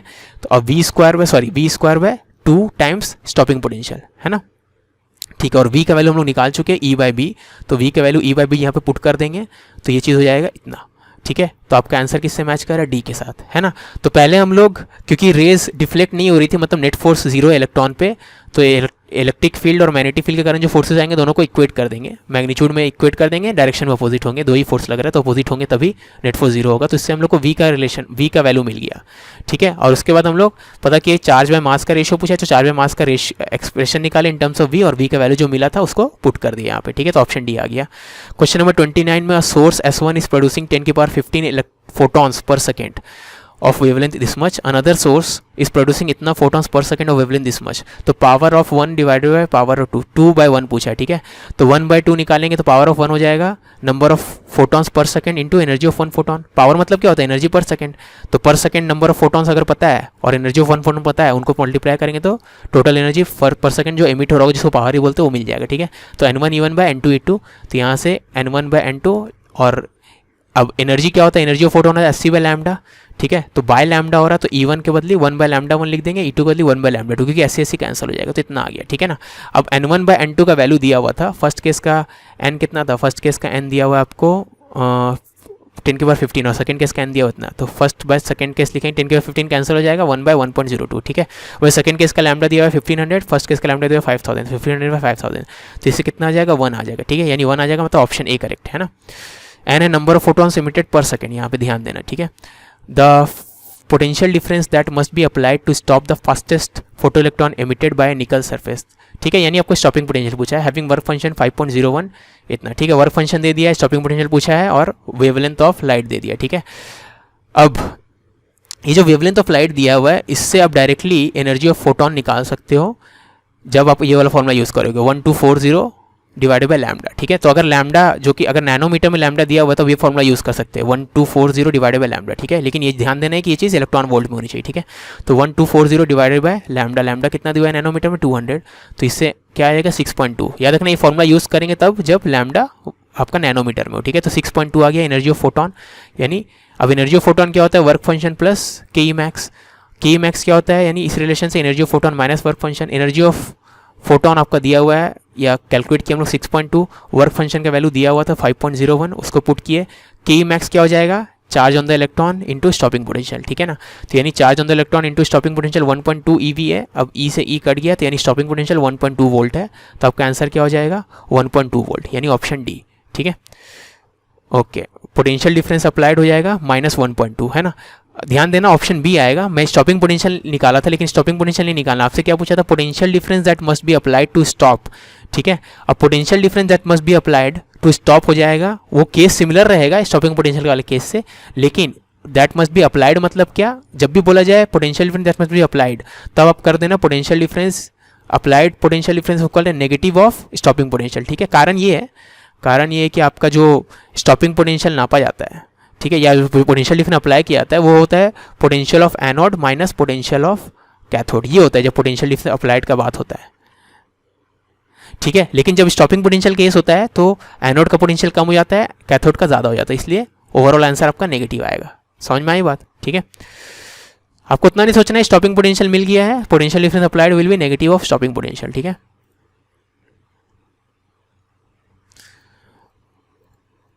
क्वेश्चन नंबर 31 में, when monochromatic radiation of intensity I falls on a metal surface, the number of photo electrons and their maximum kinetic energy है, ठीक है। नंबर ऑफ फोटो इलेक्ट्रॉन्स इतना निकल रहा है और एनर्जी इतना है, ठीक है। अगर इंटेंसिटी को 2I कर दिए तो इंटेंसिटी को डबल कर देंगे तो नंबर और एनर्जी में कितना फर्क आएगा, ठीक है। अब देखो, नंबर ऑफ फोटो इलेक्ट्रॉन्स जो इमिट होता है वो प्रोपोर्शनल टू इंटेंसिटी होता है, ठीक है। और काइनेटिक एनर्जी जो होता है, maximum value of kinetic energy, that depends only on frequency and not on intensity, ये पता है हमें, ठीक है। इसका मतलब क्या है, दोनों केस में क्या फ़र्क आया, दोनों केस में आपका इंटेंसिटी को डबल किया गया, इंटेंसिटी I से 2I हो गया, ठीक है। अब इंटेंसिटी को डबल कर देंगे, तो number of photo electrons double हो जाएगा। तो पहले केस में n था तो फाइनली 2n होना चाहिए, ठीक है। तो n बदल के 2n हो जाएगा सेकंड केस में, है ना। लेकिन जो मैक्सिमम एनर्जी T दिया हुआ है, मैक्सिमम एनर्जी खाली फ्रीक्वेंसी पे डिपेंड करता है, और फ्रीक्वेंसी को चेंज कहीं भी नहीं किया, क्वेश्चन में कहीं नहीं लिखा है फ्रीक्वेंसी चेंज हुआ है, ठीक है। तो फ्रीक्वेंसी कांस्टेंट माने तो आपका एनर्जी वही रहेगा, तो पहले T था अभी भी T रहेगा, ठीक है। तो आपका फाइनल वैल्यू ऐसा आएगा 2n और T। तो 2n और T किस में दिख रहा है, ऑप्शन बी में। क्वेश्चन नंबर 32 में, the electron in the hydrogen atom jumps from 3 to 1, तो 3 to 1 जंप करेगा तो कितना एनर्जी का फोटोन बाहर निकलेगा, तो हम लोग -13.6 divide by 3 square energy in third state और एनर्जी इन फर्स्ट स्टेट हो जाएगा इतना, इनको सब्ट्रैक्ट करेंगे तो इतना आ जाएगा, ठीक है। तो 3 to 1 इलेक्ट्रॉन जंप मारेगा तो जो फोटोन निकलेगा उसका एनर्जी इतना आ गया, ठीक है। अब आपसे बोला गया है द स्टॉपिंग पोटेंशियल कितना होगा अगर वर्क फंक्शन 5.1 है, ठीक है। तो वर्क फंक्शन 5.1 दे दिया, हमें पता है कि के ई मैक्स क्या होता है, energy of photon minus work function, ठीक है। एनर्जी ऑफ फोटोन हम लोग निकाल चुके, इतना है, वर्क फंक्शन दिया हुआ था क्वेश्चन में लिख देंगे, तो आपका के ई मैक्स का वैल्यू आ जाएगा 7.02 इलेक्ट्रॉन वोल्ट, ठीक है ना। अब के ई मैक्स इसके बराबर होता है charge on the electron into stopping potential, ठीक है। तो यहाँ से देखो कि charge on the electron cancel हो जाएगा, तो स्टॉपिंग पोटेंशियल 7.02 वोल्ट, यानी ऑप्शन डी, ठीक है। क्वेश्चन नंबर 3 में, the number of photo electrons emitted for light of a frequency nu is proportional to, अब देखो बोल दिया गया, एक डिटेल दिया गया कि न्यू जो है ग्रेटर देन थ्रेशोल्ड होना चाहिए, क्योंकि ग्रेटर होगा तभी तो आपका फोटो इलेक्ट्रॉन्स निकलेगा, फोटो इलेक्ट्रिक इफेक्ट होगा, ठीक है, इसलिए दे दिया है। तो अगर फोटो इलेक्ट्रिक इफेक्ट हो रहा है तब हमें पता है कि नंबर ऑफ फोटो इलेक्ट्रॉन जो बाहर निकलते हैं that is proportional to intensity, ठीक है। तो प्रोपोर्शनल टू इंटेंसिटी मतलब ऑप्शन बी आएगा। क्वेश्चन नंबर 34 में, the figure shows a plot of photo current versus anode potential, तो photo current versus anode potential, axis में एनोड पोटेंशियल है और एक्सिस में फोटो करंट, उसका ग्राफ दिया गया है 3 अलग अलग रेडिएशन के लिए। तो which one of the following is A correct statement, ठीक है। ओके, तो आप देखोगे तो चारों जो ऑप्शन है सब में हमें फ्रीक्वेंसी सेम है कि नहीं, इंटेंसिटी सेम है कि नहीं, वो सब के बारे में पूछा गया है, ठीक है ना। तो हम लोग एक काम करते हैं, हम लोग को आइंस्टाइन रिलेशन पता है, के ई मैक्स का बदले ई टाइम्स स्टॉपिंग पोटेंशियल लिखेंगे और एनर्जी ऑफ फोटोन को हम लोग एच न्यू लिख सकते हैं, ठीक है। तो आपका स्टॉपिंग पोटेंशियल यहाँ से आ जाएगा H nu minus five divided by E, क्योंकि एनर्जी ऑफ फोटोन को एच न्यू लिख दिया, ठीक है ना। तो यहाँ से हम लोग देख सकते हैं कि किसी मेटल के लिए तो आपको पता है फाइव तो फिक्स रह जाएगा, ठीक है। अब तीनों केसेस में मेटल सेम है, क्योंकि आपको बोला गया on a photo sensitive surface, यानी सेम फोटो सेंसिटिव सरफेस में तीनों रे फेंका गया था। समझ में आ रही बात, फोटो सेंसिटिव सरफेस सेम है तीनों केस में, रेडिएशन अलग अलग है, ठीक है। तो आपका क्वेश्चन ने बोल दिया कि अ फोटो सेंसिटिव सरफेस मतलब 5 फिक्स हो गया, ठीक है। अगर 5 फिक्स हो गया, एच तो एक यूनिवर्सल कांस्टेंट है, ई भी एक यूनिवर्सल कांस्टेंट है, तो यानी ये जो आपका स्टॉपिंग पोटेंशियल वो सिर्फ फ्रीक्वेंसी पे डिपेंड कर रहा है, ठीक है। Stopping potential depends only on frequency, frequency को चेंज करेंगे तो स्टॉपिंग पोटेंशियल चेंज होगा, ठीक है ना। तो stopping potential depends only on frequency, ठीक है ना। फॉर ए मेटल क्यों लिख दिया, क्योंकि मेटल फिक्स कर दिया है ना। फॉर ए मेटल बोलना मतलब मेटल फिक्स हो गया, ठीक है ना। अब ये ग्राफ से हम लोग देख सकते हैं कि ए और बी के लिए स्टॉपिंग पोटेंशियल सेम है ना। ए और बी के लिए स्टॉपिंग पोटेंशियल है, जहाँ से ग्राफ स्टार्ट होता है वहीं को स्टॉपिंग पोटेंशियल बोलते हैं, उसी पॉइंट को, ठीक है ना। तो ए और बी के लिए स्टॉपिंग पोटेंशियल सेम है। अभी हम लोग पढ़े थे कि stopping potential depends only on frequency, तो क्योंकि ए और बी के लिए स्टॉपिंग पोटेंशियल सेम है तो ए और बी का फ्रीक्वेंसी भी सेम होगा, यानी frequency of A must be equal to frequency of B, ठीक है।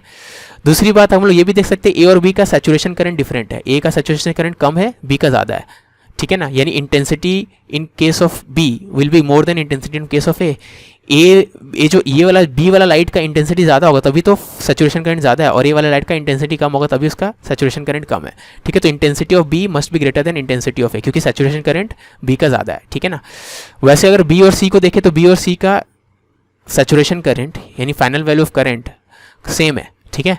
इसका मतलब क्या है, बी और सी के लिए इंटेंसिटी ऑफ लाइट सेम होगा, है ना। लेकिन क्योंकि सी का आप देख सकते हो स्टॉपिंग पोटेंशियल ज़्यादा है बी से, ठीक है ना। सी का स्टॉपिंग पोटेंशियल देख सकते हो ज़्यादा, ये वाला लेंथ ज़्यादा है ना बी से, ठीक है ना। बी के लिए इतना है स्टॉपिंग पोटेंशियल ये लेंथ, और लेकिन सी के लिए यहाँ से यहाँ तक है ना।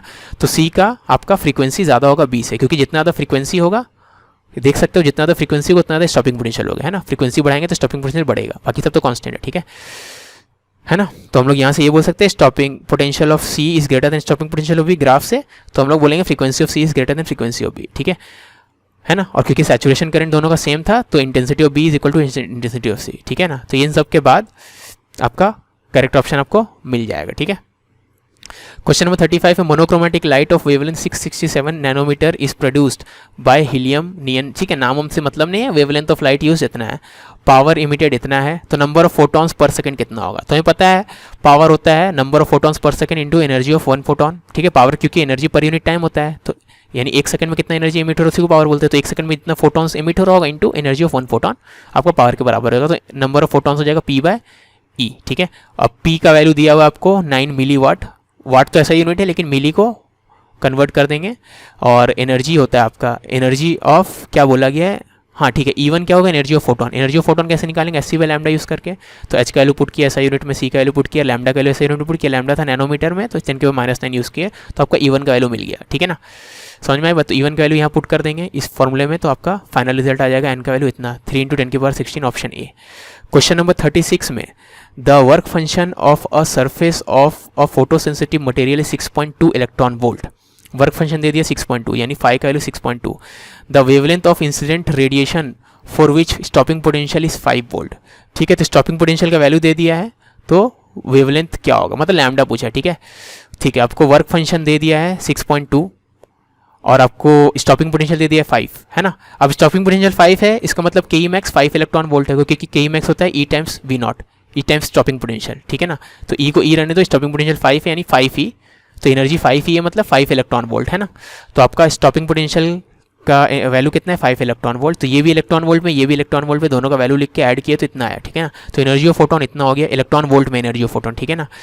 ओके, तो एनर्जी ऑफ फोटोन हम लोग निकालेंगे तो वो होता है 1.12420, मतलब फॉर्मूला होता है energy of photon is 12420 divided bye wavelength. लेकिन ये फॉर्मूला तभी वैलिड है जब एनर्जी इलेक्ट्रॉन वोल्ट में और वेवलेंथ एंगस्ट्रॉम में, ठीक है। एनर्जी तो इलेक्ट्रॉन वोल्ट में है ही 11.2, तो इस फॉर्मूले में अगर एनर्जी का वैल्यू पुट करेंगे तो वेवलेंथ किस में आएगा, एंगस्ट्रॉम में आएगा, ठीक है ना। तो वेवलेंथ का वैल्यू कितना है एंगस्ट्रॉम में, 1100 एंगस्ट्रॉम, है ना। Question number 37, particle of mass 1 milligram has same wavelength as an electron moving with a velocity of इतना, ठीक है। तो इतने मास 1 मिलीग्राम का मास वाला पार्टिकल का सेम वेवलेंथ है एज एन इलेक्ट्रॉन जिसका स्पीड इतना है, तो वेलोसिटी ऑफ पार्टिकल क्या होगा, ठीक है। तो lambda is equal to H by P होता है, ऑफकोर्स यहाँ डी वर्ग वेवलेंथ का ही बात हो रहा होगा, तो lambda equal to H by P होता है, पी का बदले एम बी लिख दिया, ठीक है ना। तो लैम्डा 1 बाय लैम्डा 2 करेंगे तो m1 m2 v बाय, मतलब उल्टा हो जाएगा, तो 1/2 हो जाएगा 2/1, ठीक है, कोई lambda is proportional to M B है ना। अब दोनों केस में आपको क्या बोला गया, दोनों केस में बोला गया लैम्डा सेम है ना। तो यानी m1 v1 should be equal to m2 v2, ठीक है। या डायरेक्टली यहाँ से लैम्डा सेम है तो p भी सेम होना चाहिए, तो p का लिए m1 v1 और दूसरे वाला के लिए m2 v2, ठीक है। दोनों को इक्वेट कर देंगे तो पहले वाले का मास कितना है 10 की पावर -6, क्यों, क्योंकि मिली मतलब 10 की पावर -3 होता है, ग्राम भी 10⁻³ किलोग्राम होता है, तो ये पूरा 10⁻6 हो जाएगा, ठीक है, into speed of first particle is equal to mass of second particle क्या है, इलेक्ट्रॉन का मास के बराबर, which is 9.1 × 10⁻31 into speed of electron which is given this, ठीक है। तो यहाँ से स्पीड ऑफ फर्स्ट पार्टिकल आ जाएगा इतना, यानी ऑप्शन सी करेक्ट है, ठीक है। Okay, moving on, question number 38. In the phenomena of electric discharge through gases at low pressure, the colored glow in the tube appears as a result as, ठीक है, as a result of. तो यहाँ पे मैं आपको electric discharge वाला phenomena दिखा रहा हूँ। उसमें क्या होगा, एक बहुत ही एक गैस मतलब चेम्बर ले लिए है, ट्यूब ले लिए, उसके अंदर बहुत ही कम प्रेशर में गैस है, ठीक है ना, और उसको हाई वोल्टेज अप्लाई करें यहाँ से, तो इसको कैथोड है, उसको नेगेटिव टर्मिनल से कनेक्ट कर दिए, एनोड को पॉजिटिव टर्मिनल से कनेक्ट कर दिया, और हाई वोल्टेज है, इसके कारण अंदर में क्या होगा, ये क्योंकि हाई इतना ज़्यादा इलेक्ट्रिक फील्ड लगा है कि अंदर में जो गैसेस है यहाँ पे वो आयनाइज हो जाएंगे, ठीक है ना। तो आयनाइज हो जाएंगे तो क्या होगा, आपका यहाँ से आयनाइज हो जाएंगे तो एक कंडक्टिंग बन जाएगा, तो इलेक्ट्रॉन यहाँ से जा रहा है और वो उस एटम में टकराएगा, ठीक है ना। तो इलेक्ट्रॉन जब एटम में टकराता है तो वो हमें मतलब एटम आपका एक्साइटेड हो जाता है, और फिर जब वो डी एक्साइट होता है तो लाइट एमिट होता है, तो आपको वही वाला ग्लो दिखता है यहाँ पे, ठीक है ना। तो ये ग्लो जो होता है that is due to collision between the charge particles emitted from the cathode. Cathode से कौन सा चार्ज पार्टिकल निकलता है, इलेक्ट्रॉन निकलता है, and the atoms of the gas, तो गैस का एटम और यहाँ से जो इलेक्ट्रॉन निकल रहा है, क्यों इलेक्ट्रॉन निकलेगा, क्योंकि नेगेटिव चार्ज है ना, तो नेगेटिव टर्मिनल से कनेक्टेड है, तो यहाँ से इलेक्ट्रॉन यहाँ जाना चाहता है, ठीक है। तो इलेक्ट्रॉन यहाँ से निकला और वो इस एटम टकराएगा, तो उसके कारण एटम एक्साइट होगा, और फिर जब डी एक्साइट होगा तो एनर्जी जो निकलेगा वो अगर विजिबल रेंज में रहेगा तो हमें ग्लो दिखेगा, ठीक है। तो ऑप्शन ए होना चाहिए, है ना। Energy lost by electron excites the atom which de excites to emit photons, ठीक है। अगर वो विजिबल रेंज में रहेगा तो हमें दिखेगा वो लाइट, है ना। अ beam of electron passes undeflected, undeflected मतलब नेट फोर्स 0 है, ठीक है, through a mutually perpendicular electric and magnetic field, ठीक है। तो मैग्नेटिक फील्ड के कारण फोर्स हो जाएगा क्यू वी क्रॉस बी, और इलेक्ट्रिक फील्ड के कारण क्यू इंटू ई, क्यू कट गया तो दिस हो गया, ठीक है ना। अब mutually perpendicular electric magnetic field बोला है, मतलब वी परपेंडिकुलर टू वी है, ठीक है ना। तो म्यूचुअली परपेंडिकुलर मतलब बी और ई भी परपेंडिकुलर है, ठीक है। अब यहाँ पे आपको बोल दिया गया है इलेक्ट्रिक फील्ड को अगर स्विच ऑफ कर दिए, ठीक है। अब यहाँ पे ध्यान देना कि तीनों के तीनों ही परपेंडिकुलर हो गए, वी और बी तो परपेंडिकुलर है, और वी क्रॉस बी अगर ई के बराबर है तो तीनों परपेंडिकुलर है, ठीक है। तो आपको जैसे ही इलेक्ट्रिक फील्ड को आप ऑफ कर दोगे तब तो मैग्नेटिक फील्ड वाला फोर्स तो लगता ही रहेगा, ठीक है ना। तो अगर एक चार्ज मूव कर रहा है उसके ऊपर मैग्नेटिक फील्ड लग रहा है परपेंडिकुलर डायरेक्शन में, तो क्या होगा, चार्ज सर्कुलर मोशन करेगा, हमें पता है ना, ठीक है ना। Motion of charge particle in magnetic field में पढ़े थे, अगर कोई charge particle enters a magnetic field perpendicularly तो वो सर्कुलर पाथ में घूमने लगता है, ठीक है। तो यहाँ पे क्या हो जाएगा, इन सर्कुलर पाथ, ठीक है ना, ऑप्शन ए। क्वेश्चन नंबर 40 में मोनोक्रोमेटिक लाइट ऑफ फ्रीक्वेंसी इतना is produced by a laser, the power emitted is this much, the number of photons emitted on average by source per second is, ठीक है। तो light का frequency दे दिया है, power दे दिया है, number of photons per second पूछा है, ठीक है। तो हमको फ्रीक्वेंसी जो दिया हुआ है उससे हम लोग एनर्जी ऑफ फोटॉन निकालते हैं, तो energy of one photon H into new, H का वैल्यू पता है हमें, न्यू दिया हुआ है क्वेश्चन में, उससे पुट करेंगे तो एनर्जी ऑफ वन फोटॉन इतना आ गया, ठीक है। अब पावर होता है number of photons per second into energy of one photon, तो यहाँ से number of photons per second हो जाएगा power divided by energy of one photon, power का वैल्यू क्वेश्चन में दिया हुआ है और एनर्जी ऑफ वन फोटॉन हम लोग निकाल लिए थे, उसको यहाँ पुट करेंगे तो ऑप्शन डी आएगा, ठीक है। क्वेश्चन नंबर 41 में a 5 watt source emits monochromatic light of wavelength 5000 angstrom, ठीक है। आपको पावर दे दिया है, वेवलेंथ दे दिया है, व्हेन प्लेस्ड इतना metres away it liberates photo electrons from a photosensitive metallic surface, ठीक है। When the source is moved to a distance, तो पहले 0.5 मीटर दूर रखा गया था और अब 1 मीटर दूर रखा गया है, तो number of photo electrons emitted will be reduced by factor of, ठीक है। अब नंबर ऑफ फोटो इलेक्ट्रॉन्स जो एमिट होता है that is proportional to intensity, और intensity is proportional to 1 by distance का स्क्वायर, ठीक है ना। तो अगर डिस्टेंस को 0.5 से 1 कर दियो, मतलब डिस्टेंस को 2 गुना कर दियो, तो डिनोमिनेटर का 2 गुना हो जाएगा, तो ये पूरा चीज़ 1/4 के फैक्टर से चेंज हो जाएगा, यानी इंटेंसिटी 1/4 हो जाएगा, ठीक है। तो इंटेंसिटी अगर 1/4 हो जाएगा तो आपका फोटो इलेक्ट्रॉन्स जो एमिट हो रहा होगा वो भी 1/4 हो जाएगा, तो reduces by factor of 4, reduces बोल दिया मतलब 4, ठीक है ना। या तो बोलो 1/4 के फैक्टर से चेंज हो रहा है या रिड्यूसेस बाय फैक्टर ऑफ 4, दोनों सेम है ना। यहीं पे मैं दिखा रहा हूँ 0.5 अगर 1 हो जाएगा तो 2 के फैक्टर से बढ़ेगा, इंटेंसिटी 1/4 हो जाएगा, तो आपका नंबर ऑफ फोटो इलेक्ट्रॉन्स भी 1/4 हो जाएगा, ठीक है। क्वेश्चन नंबर 42 में photo cell employs photo electric effect to convert, ठीक है। अब फोटो इलेक्ट्रिक इफेक्ट हो रहा है, इसका मतलब ये फोटॉन्स एमिट कर रहा है फोटो इलेक्ट्रॉन्स, ठीक है। फोटॉन्स मतलब लाइट, यानी लाइट एमिट कर रहा है फोटो इलेक्ट्रॉन्स, है ना, यानी लाइट एमिट कर रहा है फोटो इलेक्ट्रॉन्स। आपको पता है कि लाइट का इंटेंसिटी को चेंज करेंगे तो फोटो करंट जो आपका निकल रहा होगा उसका इंटेंसिटी भी चेंज होगा, ठीक है ना। अब यहाँ पे ऐसा कौन सा ऑप्शन है जो ऐसा सुनने में लगेगा आपका कि changing intensity of light will change photo current, वैसा ऑप्शन कौन सा है? Changing intensity of light will produce a corresponding change in photo electric current, यही है ऑप्शन सी। बाकी सब ऑप्शन पढ़ के देख लो, इसके आसपास दिख ही नहीं रहा है, ठीक है। ये था क्वेश्चन नंबर 42। आगे बढ़ते हैं। Question number 43, one photons of energy H new falls on an aluminium plate, photo electrons of maximum kinetic energy के आर इजेक्टेड, ठीक है। तो आपको एनर्जी ऑफ फोटोन दे दिया है और बोल दिया गया है, वर्क फंक्शन भी दे दिया गया और के मैक्स भी दे दिया है, ठीक है। अब सेकंड केस में फ्रीक्वेंसी को डबल कर देंगे तो मैक्सिमम काइनेटिक एनर्जी कितना होगा, ठीक है। तो ये एनर्जी होता है Einstein relation, energy of photon is equal to work function plus K max. तो फर्स्ट केस में आपका एनर्जी ऑफ फोटोन वही होगा, एच न्यू बोल दिया है तो एच न्यू यूज़ करेंगे। आपका वर्क फंक्शन आपको बोल दिया गया ई नॉट है और के मैक्स का वैल्यू के मान ले रहे, ठीक है, मतलब के दिया हुआ है तो के लिख दिए, तो ई नॉट का वैल्यू क्या आ जाएगा, इतना आ जाएगा। सेकेंड केस में आपका एनर्जी ऑफ फोटोन हो गया डबल, क्यों? If the frequency of radiation is double, तो फ्रीक्वेंसी को डबल कर दिया सेकंड केस में तो ऐसा दिखेगा।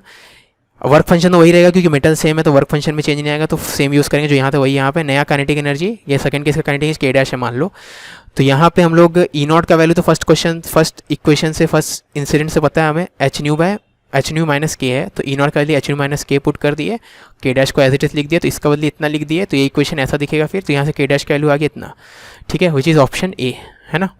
44 में in discharge tube ionisation of enclosed gas is produced due to collision between. तो डिस्चार्ज ट्यूब में यही डिस्चार्ज ट्यूब है, यहाँ पे एक चेम्बर लिए है जिसमें गैस फील्ड है और उसको हाई पोटेंशियल डिफरेंस अप्लाई करते हैं, तो इलेक्ट्रिक करंट कंप्लीट है, तो यहाँ से इलेक्ट्रॉन हाईली एनर्जेटिक इलेक्ट्रॉन्स निकल रहे हैं, ठीक है, वो आपके इलेक्ट्रॉन निकल रहे हैं, वो यहाँ पे जो इलेक्ट्रिक फील्ड है उससे एक्सेलेरेट होके आपका न्यूट्रल एटम से टकरा रहा है, ठीक है। तो न्यूट्रल से टकराएगा तो क्या हो जाएगा आपका, क्या बोलना चाह रहे हैं, ऑप्शन क्या है, ठीक है। तो किससे किससे टकरा रहा है, तो electron is colliding with neutral atom, ठीक है, neutral atom is produce due to collision between negative electrons and neutral atoms, ठीक है, ऑप्शन सी 44 का, है ना। क्वेश्चन नंबर 45 में the momentum of a photon of energy 1 mega electron volt is, तो energy of 1 mega electron volt is equal to this much, तो 1 mega मतलब 10 की पावर 6 और इलेक्ट्रॉन वोल्ट मतलब 1.6 × 10 की पावर -19 जूल, है ना। तो एनर्जी को हम लोग जूल में कन्वर्ट किए तो इतना आया, ठीक है। तो आपसे क्या पूछा गया, इसका एनर्जी पूछा है, तो एनर्जी ऑफ फोटोन क्या हो जाएगा, क्योंकि आपका क्या बोल, सॉरी ये तो दूसरे में आएगा, सॉरी, तो एनर्जी आपका इतना आई है, ठीक है। तो आपसे क्या पूछा गया था, मोमेंटम पूछा था, मोमेंटम क्या होता है E/c, एनर्जी का वैल्यू हम निकाल चुके डिवाइडेड बाय c, तो हो जाएगा इतना, यानी ऑप्शन ए, ठीक है। क्वेश्चन नंबर 46 में the work function for metal ABC are given as this, तो अगर रेडिएशन इतने वेवलेंथ का इंसिडेंट करवाए तो कौन कौन सा मेटल फोटोइलेक्ट्रिक इफेक्ट शो करेगा, ठीक है।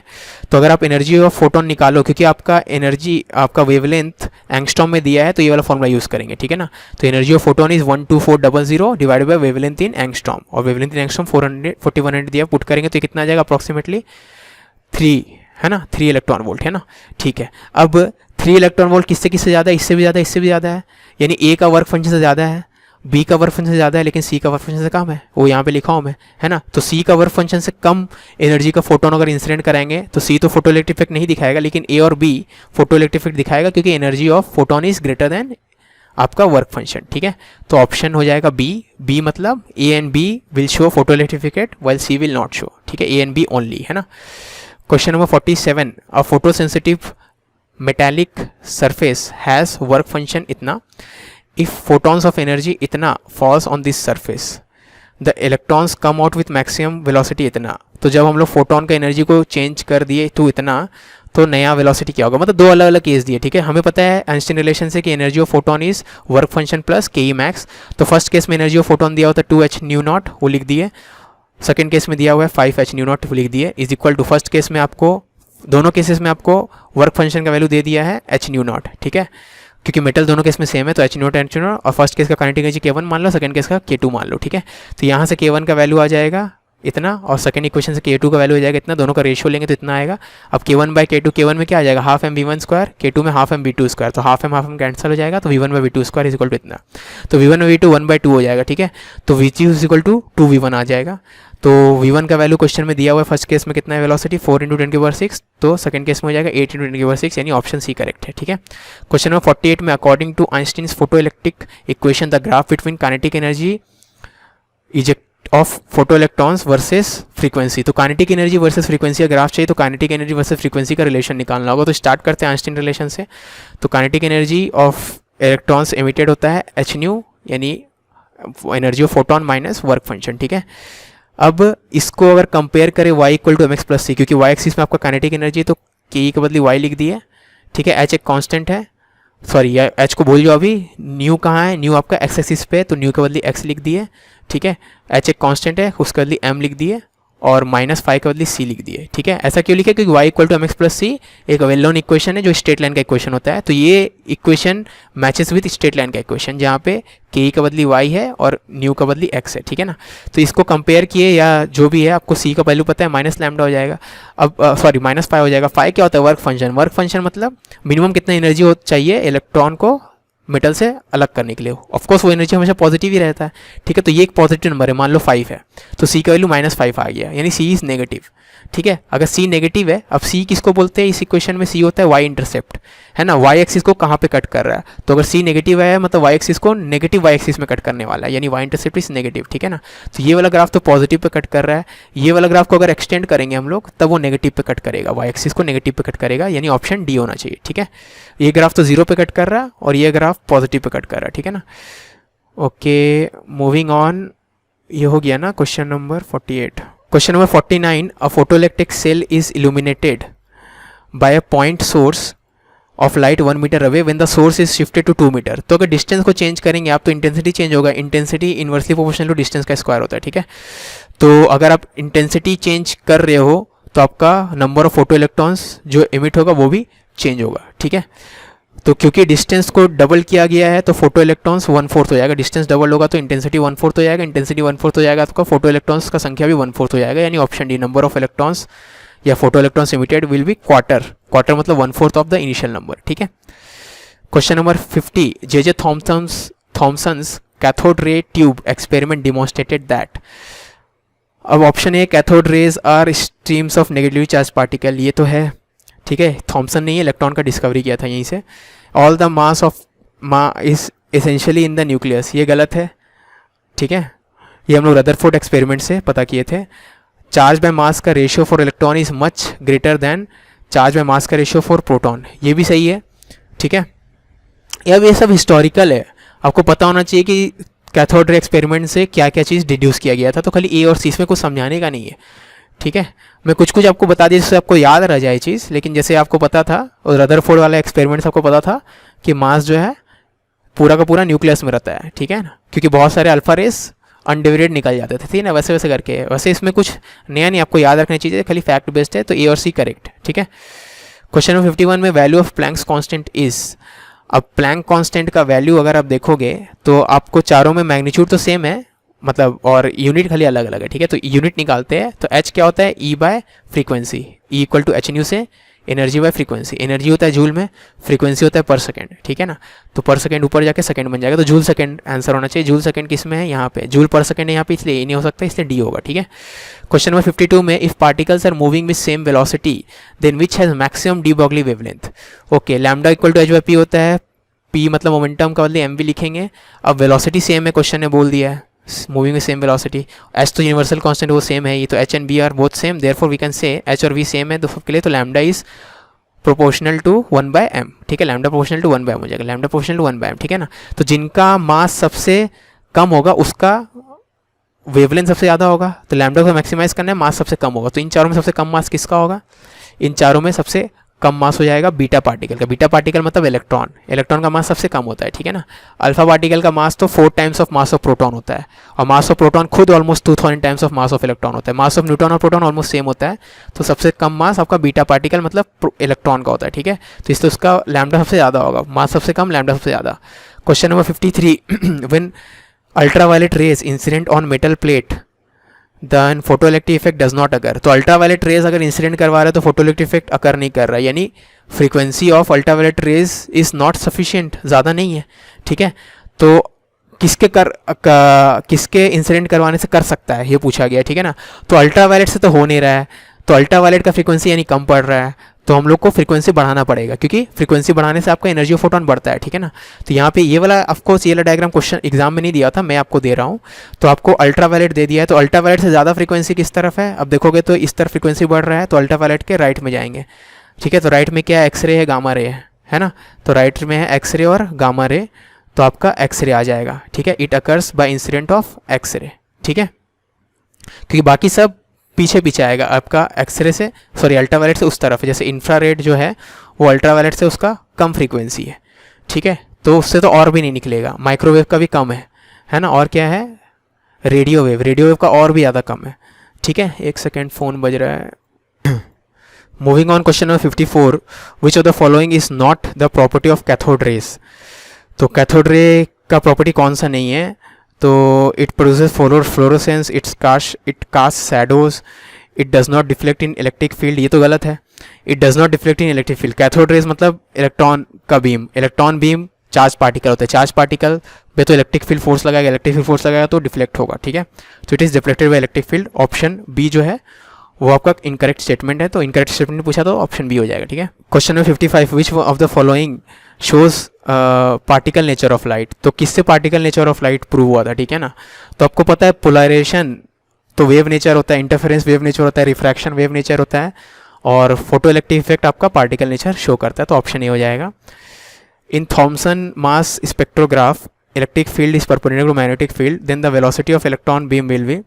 तो ये पता है कि इलेक्ट्रिक फील्ड और मैग्नेटिक फील्ड दोनों मिलके चार्ज पार्टिकल यानी इलेक्ट्रॉन को नेट फोर्स जीरो कर देते उस पर, ठीक है ना। जीरो रिफ्लेक्शन होगा मतलब इलेक्ट्रिक फील्ड का फोर्स और मैग्नेटिक फील्ड का फोर्स दोनों इक्वल होगा। तो इलेक्ट्रिक फील्ड का force Q into V, magnetic field force Q V cross B, तो क्यू क्यू कट गया तो यहाँ से इतना आया, ठीक है ना। अब ई और बी दोनों परपेंडिकुलर है, ठीक है, और आपका वेलोसिटी तो परपेंडिकुलर रहता ही है बी के, तो ये तो V V sine 90 is equal to E, तो यहाँ से वी का वैल्यू कितना आ जाएगा, ई बी आ जाएगा, ठीक है।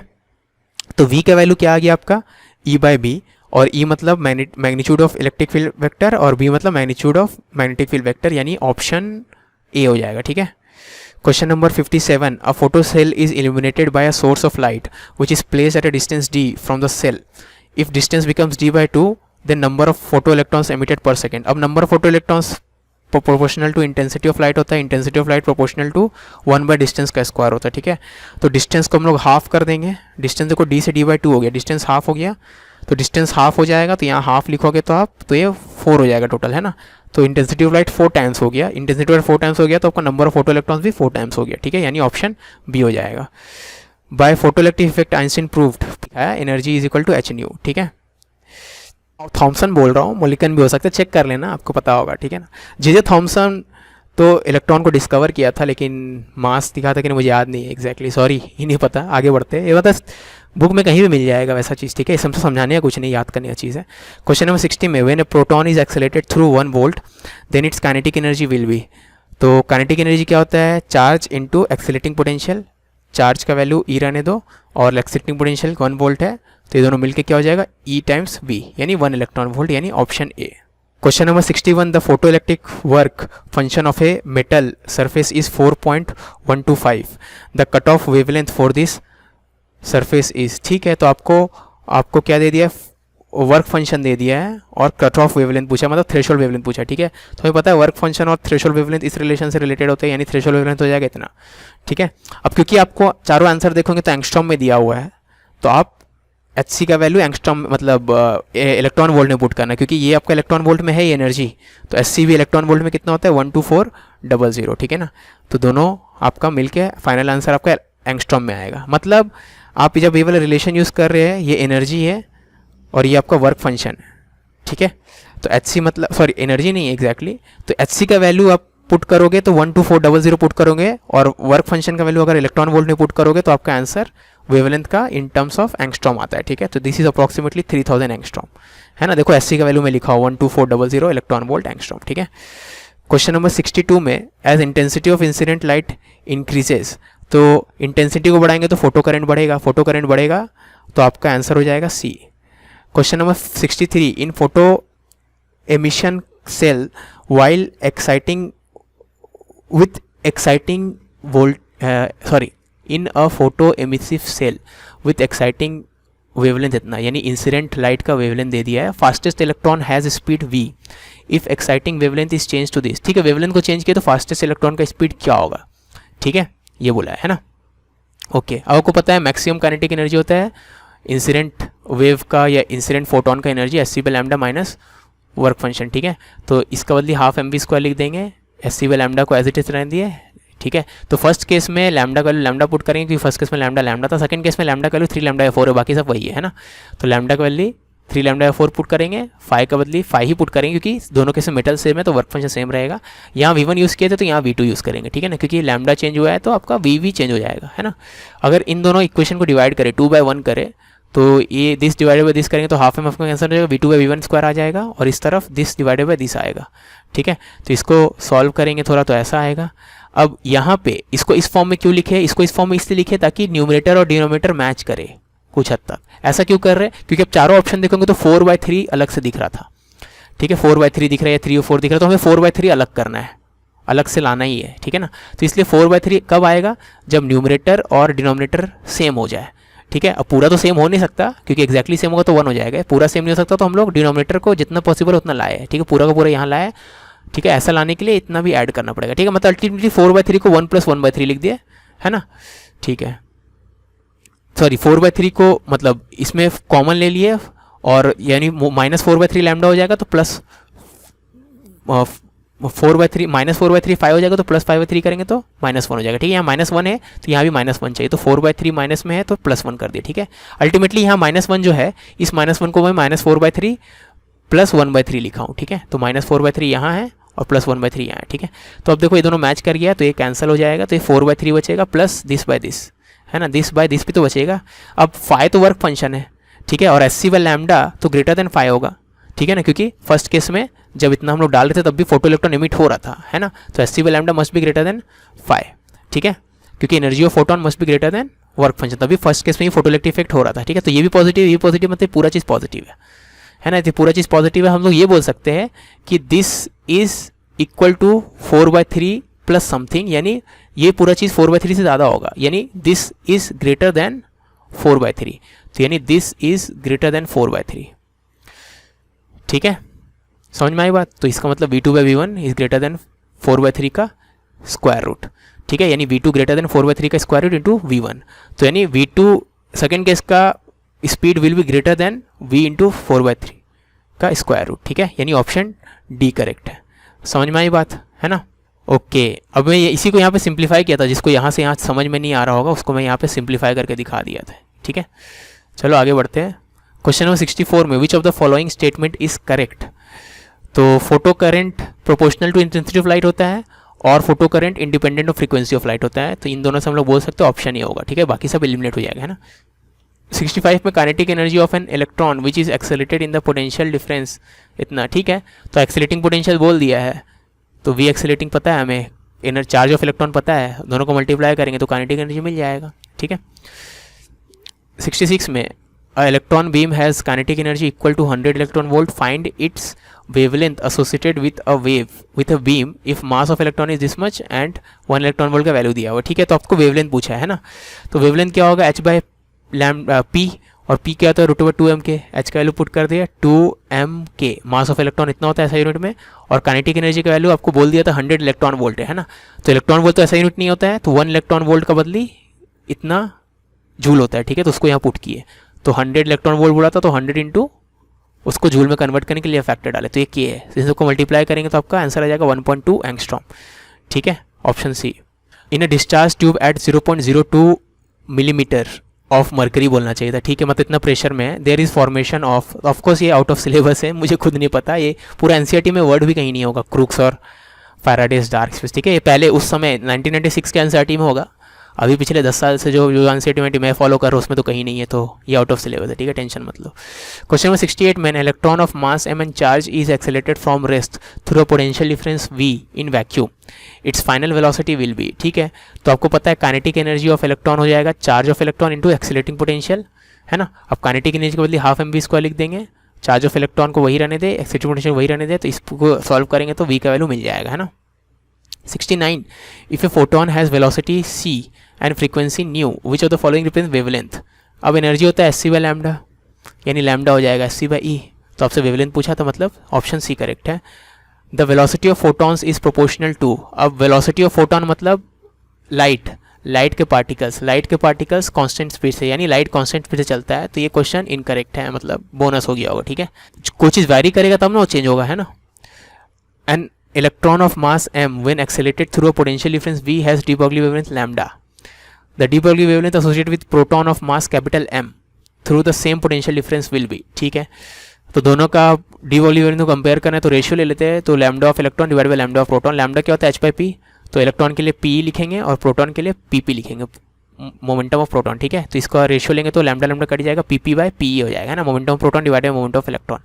अब मोमेंटम क्या होता है, √2m होता है, p क्या होता है √2m, तो इसके बदले √2m, इसके बदले √2m, p के बदले pp, e के बदले e, ठीक है। यहाँ तक समझ में आया, ठीक है। अब हम लोग को पता है कि ये वाली चीज़ को हम लोग ये बोल सकते हैं कि आपका जो काइनेटिक एनर्जी है उसका रेशियो तो 1 है, क्यों, क्योंकि काइनेटिक एनर्जी होता है चार्ज इनटू एक्सेलरेटिंग पोटेंशियल। अब प्रोटॉन का भी चार्ज और इलेक्ट्रॉन का चार्ज दोनों मैग्नीट्यूड में सेम होता है, तो क्यू सेम है, एक्सेलरेटिंग पोटेंशियल भी सेम है, सेम पोटेंशियल डिफरेंस के थ्रू एक्सेलरेट किया है, तो ये भी सेम है, तो यानी केपी बाई के क्या है 1 है। तो अगर केपी बाई के 1 है तो खाली ये वाला बचेगा, यहाँ पे 2 भी कैंसिल हो जाएगा, तो M P by M E बचेगा यहाँ पे, ठीक है ना, ठीक है। तो यानी lambda E by lambda P is equal to ये चीज़, तो इससे आपको लैम्डा पी का वैल्यू देख लो, दिस इक्वल टू दिस निकल से लैम्डा पी का वैल्यू इतना मिलेगा, ठीक है ना।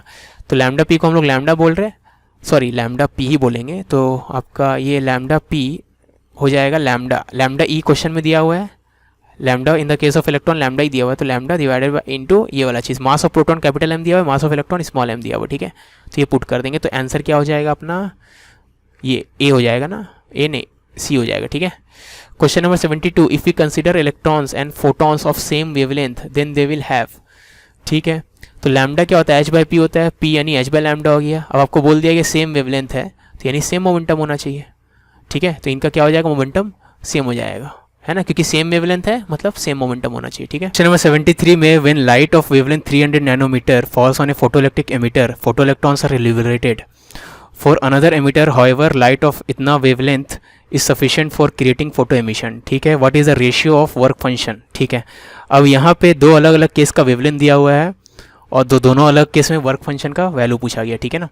तो दोनों केसेस में सेकंड केस में तो ये बोल दिया कि इतना wavelength of light is sufficient, मतलब ये आपका थ्रेशोल्ड होगा, ठीक है। लेकिन फर्स्ट केस में बोला नहीं गया है, लेकिन हम लोग रेशियो निकाल ही नहीं सकते क्योंकि थ्रेशोल्ड ही यहाँ पे बोलना चाहिए था, तभी निकाल सकते हैं, अदरवाइज इनसफिशिएंट हो जाएगा, ठीक है ना। तो हम लोग इसको अज्यूम कर ले रहे थ्रेशोल्ड ही होगा, तो फर्स्ट केस का थ्रेशोल्ड फ्रीक्वेंसी वेवलेंथ इतना है, सेकंड केस का थ्रेशोल्ड इतना है, तो आपसे वर्क फंक्शन का रेशियो पूछा है। वर्क फंक्शन क्या होता है, एस सी बाय थ्रेशोल्ड, ठीक है।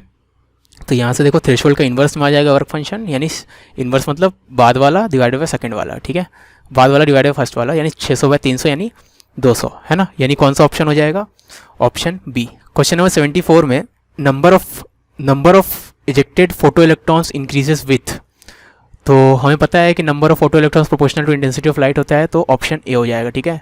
75 में momentum of photon of wavelength lambda is, momentum क्या होता है h बाय लैम्डा, लैम्डा को c बाय फ्रीक्वेंसी लिख सकते हैं यानी h न्यू बाय c, यानी ऑप्शन ए। 76 में the cathode of a photoelectric cell is changed such that the work function changes from W1 to W2, ठीक है। If the current before and after are I1 and I2 and all conditions are unchanged then क्या होगा, ठीक है। हमें पता है current depends on intensity which is same for both the cases, कहीं भी नहीं बोला गया इंटेंसिटी चेंज किया गया, ठीक है ना। आपको यहाँ पे क्या बोला गया है, वर्क फंक्शन को चेंज किया गया है, ठीक है। तो हमें पता है कि जो करंट होता है वो इंटेंसिटी ऑफ लाइट पे डिपेंड करता है, और लाइट का इंटेंसिटी चेंज करने के लिए लाइट का इंटेंसिटी कहीं भी चेंज नहीं हुआ है, ठीक है ना। यहाँ खाली मेटल को चेंज किया हम लोग, है ना। तो आपका दोनों केसेस में सैचुरेशन करंट सेम आना चाहिए, ठीक है ना। तो आपका ऑप्शन क्या हो जाएगा, ए।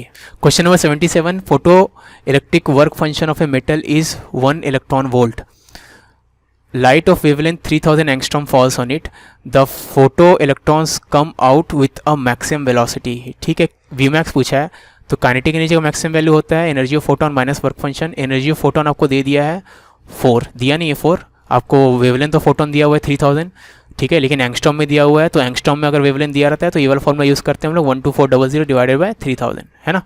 तो ये हो जाएगा 4, तो एनर्जी ऑफ फोटोन हो गया 4, ठीक है। तो एनर्जी ऑफ फोटोन 4 हो गया, और आपको बोला गया है वर्क फंक्शन 1 बोल दिया, तो 4 - 1 3 हो जाएगा, ठीक है ना। तो के मैक्स आपका हो गया 3 इलेक्ट्रॉन वोल्ट, है ना। ओके, अब वोल्ट तो मतलब 3 × E याद रखना, ठीक है ना, क्योंकि E का वैल्यू पुट कर देंगे यहाँ पे, जो E का वैल्यू होता है तो ये आपका ऐसा यूनिट में हो जाएगा, ठीक है ना।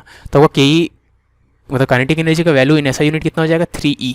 E का वैल्यू यहाँ पुट कर लेना है तो पुट कर दो, ठीक है ना। अब आपसे वी मैक्स पूछा और आंसर देखो ऐसा यूनिट में, इसलिए हम लोग ऐसा कर रहे हैं। अब यही चीज़ हो जाएगा वी मैक्स के बराबर, सॉरी मतलब यही चीज़ हाफ mv² इक्वल टू के मैक्स, है ना। के मैक्स क्या हो जाएगा हाफ mv², ठीक है। तो इसको हाफ mv² से इक्वेट कर दिए तो v का वैल्यू मिल जाएगा इतना, है ना। E का वैल्यू खाली पुट कर देंगे तो v का वैल्यू मिल जाएगा इतना, ठीक है। क्वेश्चन नंबर 78 में the wavelength of 1 kilo electron volt photon is इतना, व्हाट इज़ द फ्रीक्वेंसी, ठीक है। उसके लिए पहला लाइन की जरूरत नहीं है, आपको फ्रीक्वेंसी ऑफ इतना एनर्जी वाला फोटोन का फ्रीक्वेंसी पूछा है। तो एनर्जी होता है h, एनर्जी का value 1 mega electron volt, h तो पता है आपको, न्यू निकल जाएगा, तो यहाँ से न्यू का वैल्यू इतना आ गया। अब खाली ध्यान रखना मेगा 10⁶ होता है और इलेक्ट्रॉन मतलब इतना होता है, तो ऐसा यूनिट में एनर्जी को कन्वर्ट करने के लिए ये दोनों नंबर से मल्टीप्लाई करना होगा, ठीक है। डिवाइडेड बाय h का वैल्यू पुट करेंगे तो इतना आ जाएगा, ठीक है ना। ये आपको अगर यूज़ करना है फर्स्ट लाइन तो ऐसे करो, E = h, तो E1/E2 equal to this by this, तो E1 है इतना, E2 है इतना, किलो मतलब 10⁻3, मेगा मतलब 10⁻6, बाकी सब तो ई कैंसिल हो जाएगा तो 10⁻³ हो जाएगा। तो यहाँ से this is equal to this हो गया, तो V2 का वैल्यू 10⁻3 टाइम्स V1, ठीक है ना। अब V2 मतलब frequency second case is equal to 10⁻3 times frequency of first case. Frequency of first case दिया नहीं है, वेवलेंथ ऑफ फर्स्ट केस दिया है, ठीक है। लेकिन क्योंकि लाइट है तो फ्रीक्वेंसी और वेवलेंथ के लिए speed of light divided by wavelength use करेंगे तो फ्रीक्वेंसी आ जाएगा, ठीक है। अब C का वैल्यू पुट कर, लैम्डा का वैल्यू पुट कर, इतना आ जाएगा। ये वाला मेथड ऑफकोर्स कम कैलकुलेशन वाला है, तो इसको यूज़ करना, ठीक है। क्वेश्चन नंबर 78 में electron with rest mass m0 moves with A speed 0.8 c, तो its mass when it's moves with this speed. तो आपको ये रिलेटिविटी वाला इक्वेशन यूज़ करना है, मास चेंज होता है वेलोसिटी के साथ, ठीक है। तो इसको यूज़ करेंगे तो वही v मतलब अभी वाला स्पीड, तो अभी वाला स्पीड कितना है 0.8 c, उसको यहाँ पुट करेंगे तो रिजल्ट आ जाएगा इतना।